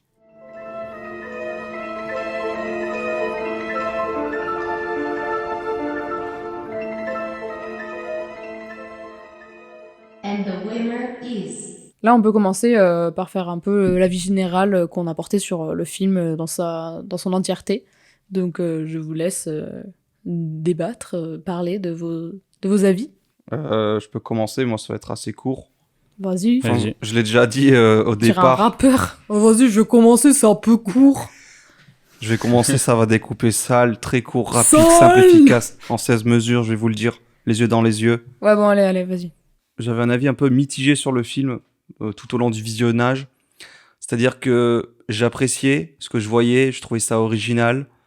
C'est-à-dire que si j'ai à conseiller des films d'animation différents, un petit peu adultes à des gens, c'est sûr que ça pourrait être un de ceux que je conseille. Après, en soi, je pense pas que c'est un truc qui me marquera de fou non plus. Mais heureusement qu'il y avait le côté métaphorique ou assez mystérieux pour... Et du coup, j'aime bien vos interprétations, surtout les tiennes, Izzy, sur le côté cerveau. Shining. Non, en fait, j'aime bien aussi celle de Zach, même si elle est peut-être un peu plus imagée, abstraite, et celle que tu proposes, Isor, plus complexe, plus psychologique, tu vois. Genre comme si toi, t'étais une psy qui voyait le truc, et Zach, c'est un étudiant en lettres, tu vois. Trop de shit. Non, mais voilà. Et du coup, bah ouais, comme j'ai dit, moi, crescendo, ça allait, c'est-à-dire le premier... je trouvais que c'était le plus normal des trois, entre guillemets, mais peut-être le plus effrayant, voire badant. Ah ouais. Le 2 était assez marrant, quoique un peu dégoûtant, ça dépend de notre affinité avec les insectes, là. Et bah, le 3, c'était le mieux pour moi, mais c'était pour l'aspect poétique qui m'a particulièrement touché. Et je trouvais que le film était sympa parce que, justement, il avait cette forme de film à sketch. C'est un truc que j'apprécie assez souvent, c'est-à-dire que tu sais que tu vas voir une histoire courte et qu'il y en a d'autres qui vont enchaîner. Donc, t'as pas vraiment le temps de t'ennuyer sur la longueur, quoi. Là, elles font toutes 30 minutes et il y a juste un thème commun. Et du coup, à chaque fois, t'es un petit peu surpris. C'est pour ça que je trouvais que le film pouvait très bien passer. En plus, il est sur Netflix, ils savent faire des trucs comme ça. Il aurait pu être une espèce de petite série d'anthologie, comme la série Love, Death and Robots, où il y a un peu une thématique commune, mais finalement, dans chaque épisode, il va y avoir un style graphique différent et voilà, juste une thématique commune. Donc là, je l'ai vu un peu comme une mini-série avec 3 épisodes et j'aurais bien voulu en voir d'autres. Ok. Et est-ce que tu aurais une scène ou un moment particulier que tu as beaucoup aimé à nous faire partager ? Bah moi c'est toutes les scènes avec les insectes dans le 2 là qui m'ont... T'as fait des cauchemars après ? Qui m'ont marqué un peu... Le côté, ouais, je sais pas, je dirais quand il revient à sa maison après l'hôpital et que tu les vois tous là et que tu remarques le petit gros, il a quatre pattes.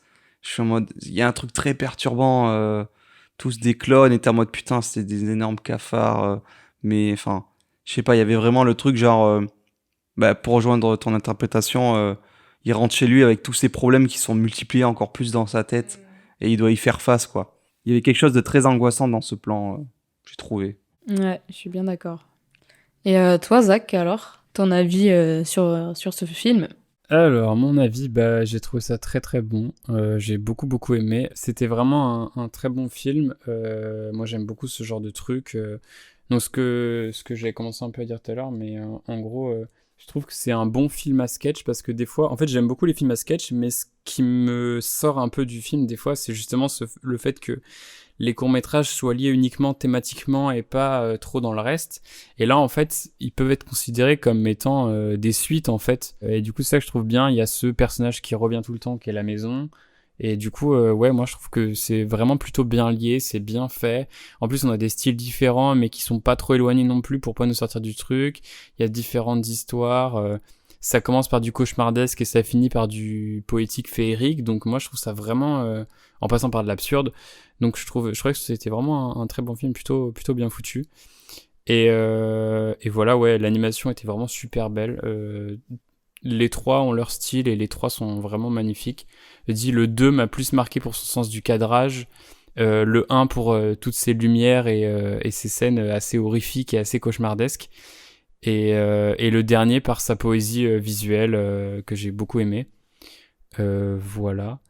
Et je me dis qu'en fait, j'ai l'impression que c'est un peu l'avenir du cinéma d'animation pour adultes, en fait, le stop motion. Quand tu vois avec Junkhead et Mad God qui sont sortis il y a pas longtemps aussi, t'as vraiment l'impression que c'est genre la façon de faire un peu du cinéma d'animation différent pour adultes qui qui s'éloigne un peu de... Parce que, en fait, à une époque, tout ce qui était Rick et Morty, tout ça, BoJack Horseman, bon, c'est des séries, mais c'est de l'animation pour adultes, c'était assez, comment dire, original, mais maintenant, c'est ultra répandu, il y a 150 000 séries comme ça. Du coup, moi, je trouve ça plus très original et c'est un peu une sorte d'overdose. Et pareil pour les animés, les mangas, t'as beau dire que c'est mature, tout ça, nanana. J'adore les mangas, je regarde beaucoup d'animés, tout ça. Mais c'est pareil, on est un peu une overdose du style anime japonais, même si j'adore ça. Et du coup, elle a un peu ce truc-là de animation pour adultes. Il y a un autre film comme ça, je sais plus comment il s'appelle. Je vais pas le retrouver là. Si je vais le retrouver, je recherche ça après. Stop motion. Ouais, mais c'est un truc pas connu du tout. C'est Anne quelque chose. Je sais plus comment ça s'appelle. Anomalisa. Ça a l'air super. Ouais, voilà ça. Oh non, ça, mec, pareil, ce genre de truc. Mais je l'ai pas vu ça. Parce mais que ça moi, a super parce que bizarre. moi, je l'ai vu. Et justement, je voulais pas vous en parler parce que je comptais peut-être en faire un épisode un jour. Ah parce oui. que Et ben voilà, super. Niveau émotion, ça m'a fait penser un peu à ça et c'est pareil, c'est part en délire psychologique, philosophique un peu. C'est Charlie Kaufman qui l'a réalisé. C'est le mec qui a écrit Eternal Sunshine of the Spotless Mind. Ah oui, ok. Ou qui a réalisé récemment, je veux juste en finir. Ah ouais, très I'm just perturbant, thinking ça. of ending. Tu sais, le film que t'as vu là Ouais. sur Netflix. Voilà. Ouais. Et ce mec est rongé par des névroses, donc il a fait un film d'animation qui est hyper original et donc gardez-le de côté si jamais. Ouais. J'en avais entendu T'inquiète. parler, enfin les images là je regarde actuellement et je sais pas, ça me dit grave un truc, mais je l'ai jamais vu et ouais, ça m'intéresserait beaucoup de le voir. Non, mais il y a ça, quoi. Et puis, c'est dans les techniques, de toute façon, techniques d'animation ou style d'animation, il n'y en a pas 50 000. T'as un peu l'animation cartoon pour adultes, t'as un peu le Disney, t'as le 3D un peu, des fois surfait, t'as le stop motion. Après, t'as le truc rotoscopie, comme les trucs de Ralph Bakshi ou Scanner Darkly ou les trucs un peu plus réalistes en mode Valse avec Bashir. Mais voilà, j'ai l'impression que si tu veux faire... En fait, le stop motion, ça apporte aussi ce côté organique dérangeant qui est bien si tu veux faire un truc pour adultes un peu pas body horror, mais un peu... par exemple, tu sais, c'est malaisant, Ouais. c'est chelou Ouais, leur c'est ça, personnage. c'est ça. Et sans le... Enfin, t'aurais pas pu le faire autrement. Enfin, si, en mode 2D C'est ou ça. 3D, oui, mais là, t'as Mais je vraiment pense la que, matière, ouais, c'est encore plus travaillé. enfin. Pour proposer des expériences assez oniriques et étranges et malsaines et dérangeantes dans l'animation pour adultes, je pense que le stop motion comme ça, c'est vraiment la meilleure façon. Et je pense que ça va se tourner vers ça aussi. Et t'aurais une scène ou un moment préféré dans le film? En vrai, tout le troisième. Ouais. Non, ouais. mais j'ai bien aimé... Qu'est-ce que je pourrais dire? Bah, moi, j'adore la scène où il déplie sa tente. C'est magnifique. Ouais. Ok. Mais non, en vrai, les passages un peu mystiques où il ouvre la fenêtre et il y a toute la fumée qui rentre dedans et il se fait... Tu vois, le Cosmos, là, le chat Babos, là. Ouais. Ou quand il fait du chant tibétain, ou quand il fait du didgeridoo. Il y a plein de trucs comme ça que j'ai trouvé vraiment des super belles scènes, voilà. Ouais, je suis bien d'accord. Mais avec toi. j'ai du mal à en choisir une. Après, la danse des insectes, j'ai beaucoup aimé aussi. Ouais, incroyable. C'était le cabaret des cafards, là, c'était pas mal aussi. Ouais. Mais sinon, voilà. Ouais, je Ok. saurais pas vraiment en dire une en particulier. Ok.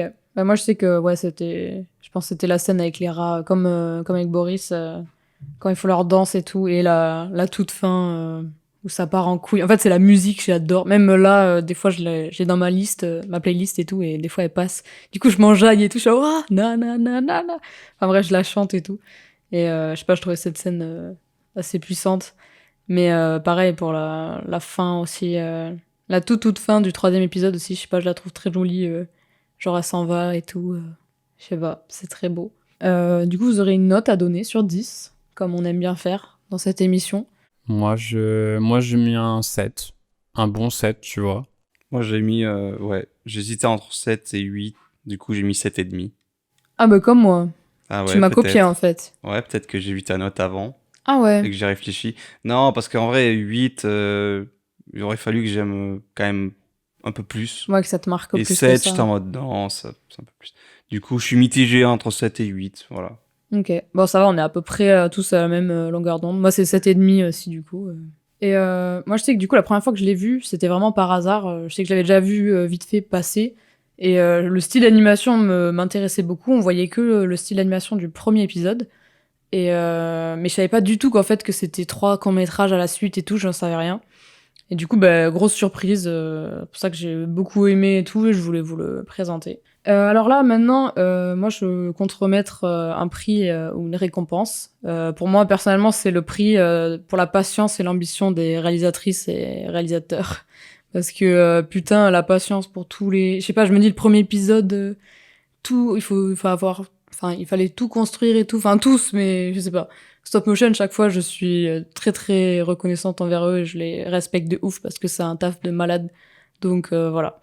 Et vous avez des prix, pas forcément premier degré à mettre, hein, mais moi, allez-y. J'ai un prix, j'en ai un qui me vient en tête, c'est le prix de la meilleure tente, hein, c'est tout.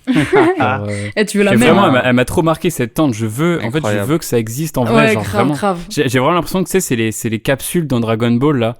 les capsules de, où ils les envoient et ça crée des maisons, là. Trop bien. C'est ça, mais version gitan, quoi. Genre, c'est trop bien. Ouais, j'avoue, je veux la même. Tellement pratique. Ah ouais, non. Tellement pratique. Je vais essayer de construire ça, je te jure. Parle à Decathlon et tout. Faites une collab. Et toi, Boris ? Là, c'est en rupture de stock. Ça allait s'y prendre plus tôt. Ah. Non, mais moi, je pourrais pas remettre en prix aussi bien que le tien, Zach. Je suis un peu jaloux, là. Il m'a coupé l'herbe sous le pied. J'avais noté un truc, mais c'était vraiment plus, justement. Premier degré. Ouais, pour le coup. Mais je déteste le premier degré. Ah, je sais. Du coup, moi, c'est tout simplement le prix de la meilleure utilisation d'une maison dans un récit. Hein. Ça, avec l'air bobo, là. C'est vrai que souvent dans les films, on va avoir des personnages humains ou animaux qui sont au centre du récit, et plus rarement des lieux. Mais par exemple, dans Shining, l'hôtel est un personnage à part entière. Le mec, c'est sa seule référence, quoi. Et ici, du coup, la maison, The House, c'est le nom que ça porte, sachant qu'il y a plein de films qui s'appellent déjà La Maison, mais c'est pas forcément au cœur. Là, je trouve que c'est vraiment un personnage à part entière qui se retrouve dans les trois films et qui représente plein de choses. Il y a une symbolique autour de... Ça peut être les états d'âme, ça peut être la tête d'une personne, ça peut être un lieu par rapport à un truc biblique. Moi, ce qui venait appuyer un petit peu l'analyse de Zach, c'était par rapport au titre mystérieux, on dirait des vers... des versets de la Bible un peu, tu vois. Ouais. Du coup, j'étais en mode, on dirait que ça va explorer des facettes de l'humanité un petit peu, où je m'éloigne un petit peu du prix. Mais ouais, franchement, je trouve que du coup, pour une fois, le titre est vraiment central. Enfin, c'est bien choisi, quoi. Oh, mais attends, je viens de capter un truc. Quoi ? Mais en fait, ma théorie, elle est vraiment vraie, parce que, si tu veux, dans le premier, t'as le diable qui modifie la maison comme il veut pour rendre fous les gens. Ouais. Et dans le dernier, t'as Cosmos, c'est Dieu, et il modifie la maison pour rendre heureux les gens. C'est vraiment ça, en fait. C'est vraiment ça. Ouais. Putain, on a la clé. C'est pas mal, en fait. Pour ouvrir la maison. Mais faut-il encore que Dieu existe ? Putain. Brrr. Ok, du coup, merci beaucoup pour toutes vos réflexions et cet échange qu'on a pu avoir sur ce film. J'étais très contente de vous le montrer. Merci. On peut passer au moment tant attendu de l'émission, le jeu de la fin, la barlographie. Un film comme ça qui se passe dans le désert avec deux mecs qui traversent et c'est des fois interminables. Est-ce qu'on contemple plus qu'on en raconte ou est-ce qu'on raconte plus qu'on le contemple ? Je dis, moi, le Alien 2049, bon, c'est très beau esthétiquement parlant, mais je pourrais manger un Twix pendant la séance. C'est une question intéressante, mais je n'ai pas de réponse. Champ contre champ, Matrix, Amélie Poulain, pouf, paf, pouf. Tu parles comme dans ton film, toi. Tu ne t'arrêtes pas. Il est dans l'air du temps. Mais on va où, quoi ? Le principe est simple. Faire deviner le nom d'un film aux deux autres en racontant son intrigue de manière approximative et en mélangeant les noms des auteurs ou interprètes très sereinement, mais toujours avec l'assurance d'épater la galerie. Et donc aujourd'hui, c'est Zach qui va nous présenter la première barlographie. Donc Zach, je te laisse commencer. Très bien. Alors, vous serez indulgent avec moi parce que je me rappelle pas trop du film en fait. Genre, ça fait longtemps que je l'ai vu, du coup, je sais plus trop. C'est un peu embrouillé dans ma tête. Mais alors, en gros, donc en fait, c'est un groupe de jeunes, tu vois. Mais je sais plus si c'est... Je crois que c'est une comédie un peu le film, tu vois. Genre, c'est un groupe de jeunes et ils partent en colo de vacances, tu vois. Et ils arrivent, mais tu sais, dans un camping, genre nature, tout ça. Tu vois. Mais genre, le camping, il est bien beauf, tu vois. C'est genre... Ouais, je vois. Pardon, c'est genre un peu les musclés, tu vois, la fête au village, tout ça. Fête de Bayonne. Et genre, il y a des animations, tu vois, c'est un peu une base de loisirs. Genre, il y a du plongeon, il y a de la danse, il y a aussi un peu, tu vois, de cueillette, tu vois, genre... champignons, fleurs, trucs comme ça, pour faire des pots pourris ou je sais pas quoi, ou cuisiner des plats, enfin j'en sais rien. Il y a un truc aussi, alors je sais qu'il y a une héroïne, tu vois, il y a plusieurs persos, mais il y a une héroïne, et genre l'héroïne, elle fait du mal. Elle a sa famille, ils sont bizarres parce que ils font des sortes d'aqua dans sa maison, et genre il y en a un, il s'est pas trop bien passé, je sais plus, il y a eu un Dell et je crois ils sont tous partis en bad trip. Enfin, je sais, je crois que j'ai. Et bah tu diras après, mais vas-y. Pas. Et genre et après tu vois, du coup il y a enfin tu vois, c'est vraiment une colonie de vacances, du coup ils sont tous dans des dortoirs communs, tu vois. Et ils sont très dans le partage, tu vois, ils font des banquets un peu genre à la Astérix, tout ça. Sauf que, je sais pas, apparemment, eux, ils ont pas de sanglier, du coup, ils bouffent des ours. Enfin, je sais pas s'ils le bouffent, mais il y a un ours. Ah oui, c'est mais je sais plus à quoi il sert au final. Mais je crois que j'ai. Et voilà, et il faut que je me repasse le truc. Et voilà, bah je m'arrête là. C'est bon. Ah si. Attends, parce que l'actrice principale, c'est bien. L'actrice principale, elle a un nom genre genre Venise ou un truc comme ça, tu vois. Ouais. Mais je sais plus trop son nom, tu vois. Je vois. Pas mal. J'ai capté pour quand t'as dit le gaz là. Et moi j'ai capté à ours. J'étais en mode oh le bâtard, genre c'est la pire scène et toi tu dis ça comme ça. J'ai capté juste à ours, mec. Tu m'avais perdu sinon. J'étais en mode. Mais c'est bizarre, j'étais en mode c'est un film d'horreur. J'allais dire. Moi je pensais Evil Dead et tout le truc comme ça. Moi je pensais à Vendredi 13, truc de colonie de vacances, de camp scout, je sais pas pourquoi. Mais du coup, je pense qu'on l'a tous les deux. Il s'agit bien évidemment de.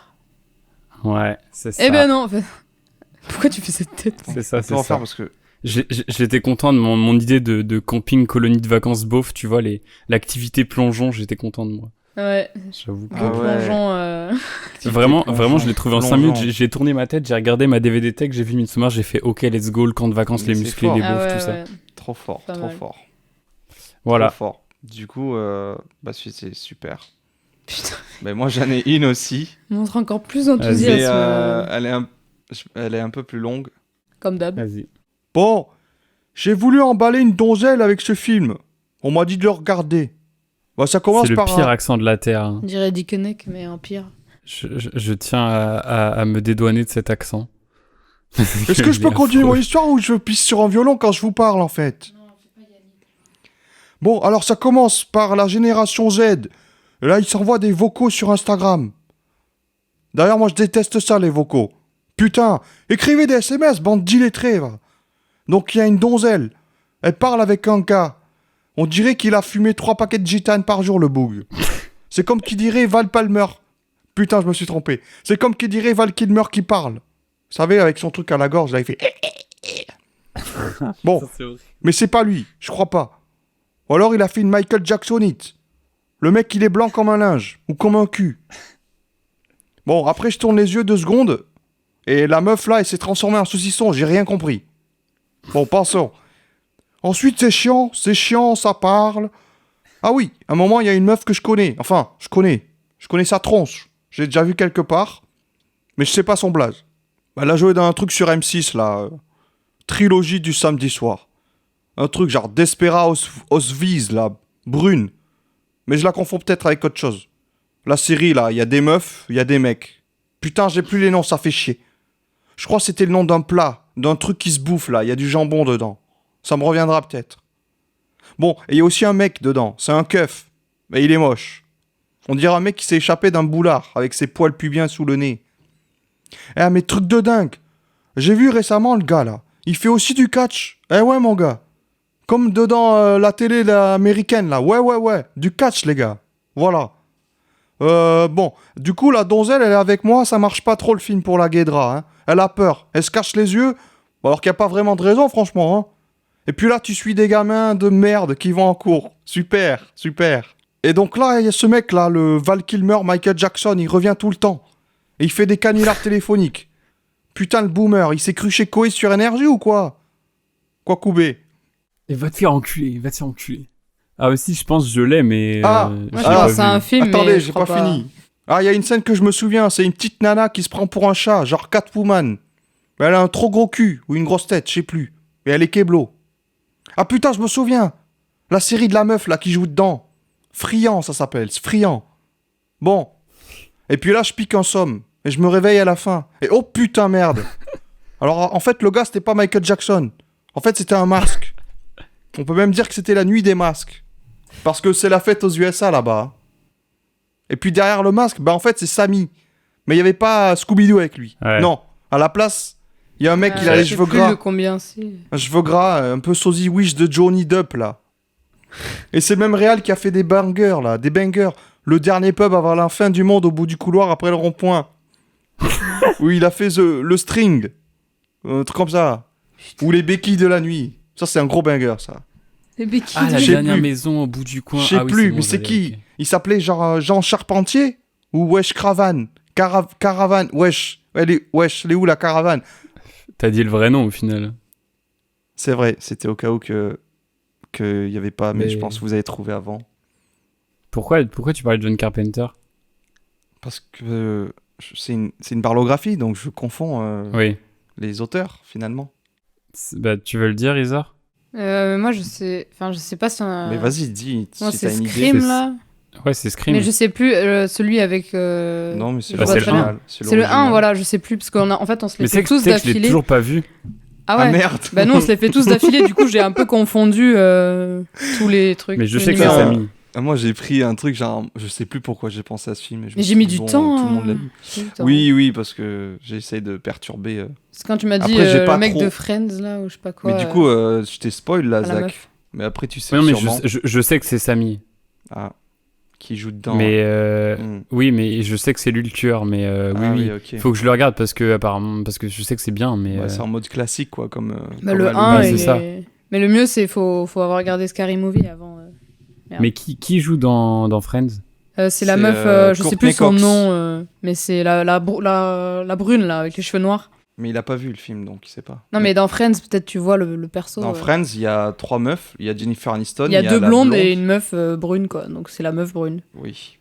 La brune. Qui s'est refaite les lèvres maintenant. Ah, c'est elle?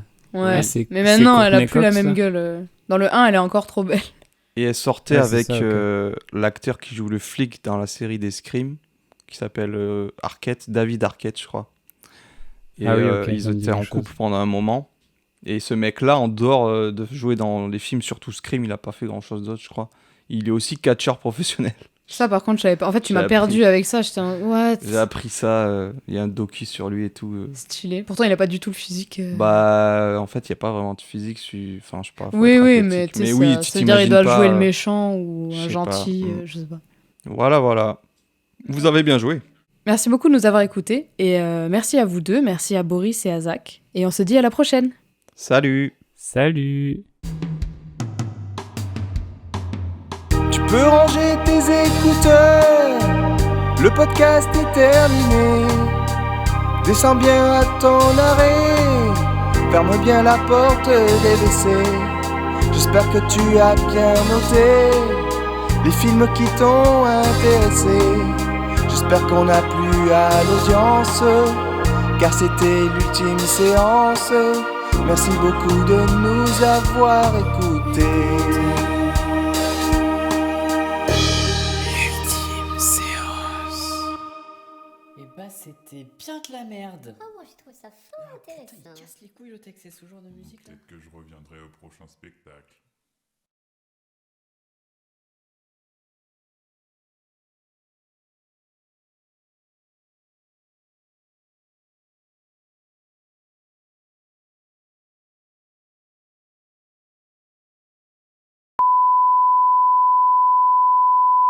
Deuxième prise. Bip. On refait mieux que ça. Bip. Merci. Tu peux éviter de te masturber devant l'écran, s'il te plaît. Salope. Oh, putain, il est devenu rose. C'est Barbie ou quoi? Dis-moi oui, Willy. Tu peux arrêter de jouir dans le salon là? Tu niques l'ambiance. Comme les grosses couilles et la petite bite. T'aurais pas un mouchoir, s'il te plaît? Ah, c'est parce que c'est la branlette intellectuelle, c'est ça? J'ai du sperme intellectuel partout un petit peu là. Voilà, allez, vas-y, nique ta race. Le balai, c'est pour balayer, hein, pas pour le mettre dans les fesses. Hein. Donc sortez-le tout de suite d'où il est. Au bûcher, les enfants. Excellent, ça. Excellent. Wow. S'ils ont un troisième fils, ce sera Babybel. C'est un truc de drogué, ça. Putain, mais vous êtes des génies, en fait. Moi qui quête. Marchand de braguettes, prends tes allumettes. T'as fait fac de cinéma? Ouais. T'as que Shining comme ref? Vas-y, balance. Justement... Pull up. Ta gueule. Balance, DJ. Oh. Tu perds ton latin? Pourtant, tu as fait grec au lycée. Tu fais un petit accent toulousain, Ne là. cesse de bonté. Parce qu'elle a sucé la bille de Tim Burton, surtout. Attends, 2 secondes. Ta gueule! Oh. T'es sérieuse? Mais c'est pas gentil, violence. ça. Je vais rester très en surface, moi, plus sur l'histoire, tu vois. Comme Lille. Tout à fait. Et ouais. Oh, pas mal. Il y a un petit peu de latence, là. Je peux refaire si tu veux. Je peux faire un salut tout seul. Vas-y, fais un salut joyeux. Et pas un salut nazi. Bon, on fait quoi? On coupe là du coup? Oui, mais on peut... On coupe, ok? Attends. Déjà, je vais remettre... 3, 2, 1... Ça coupe.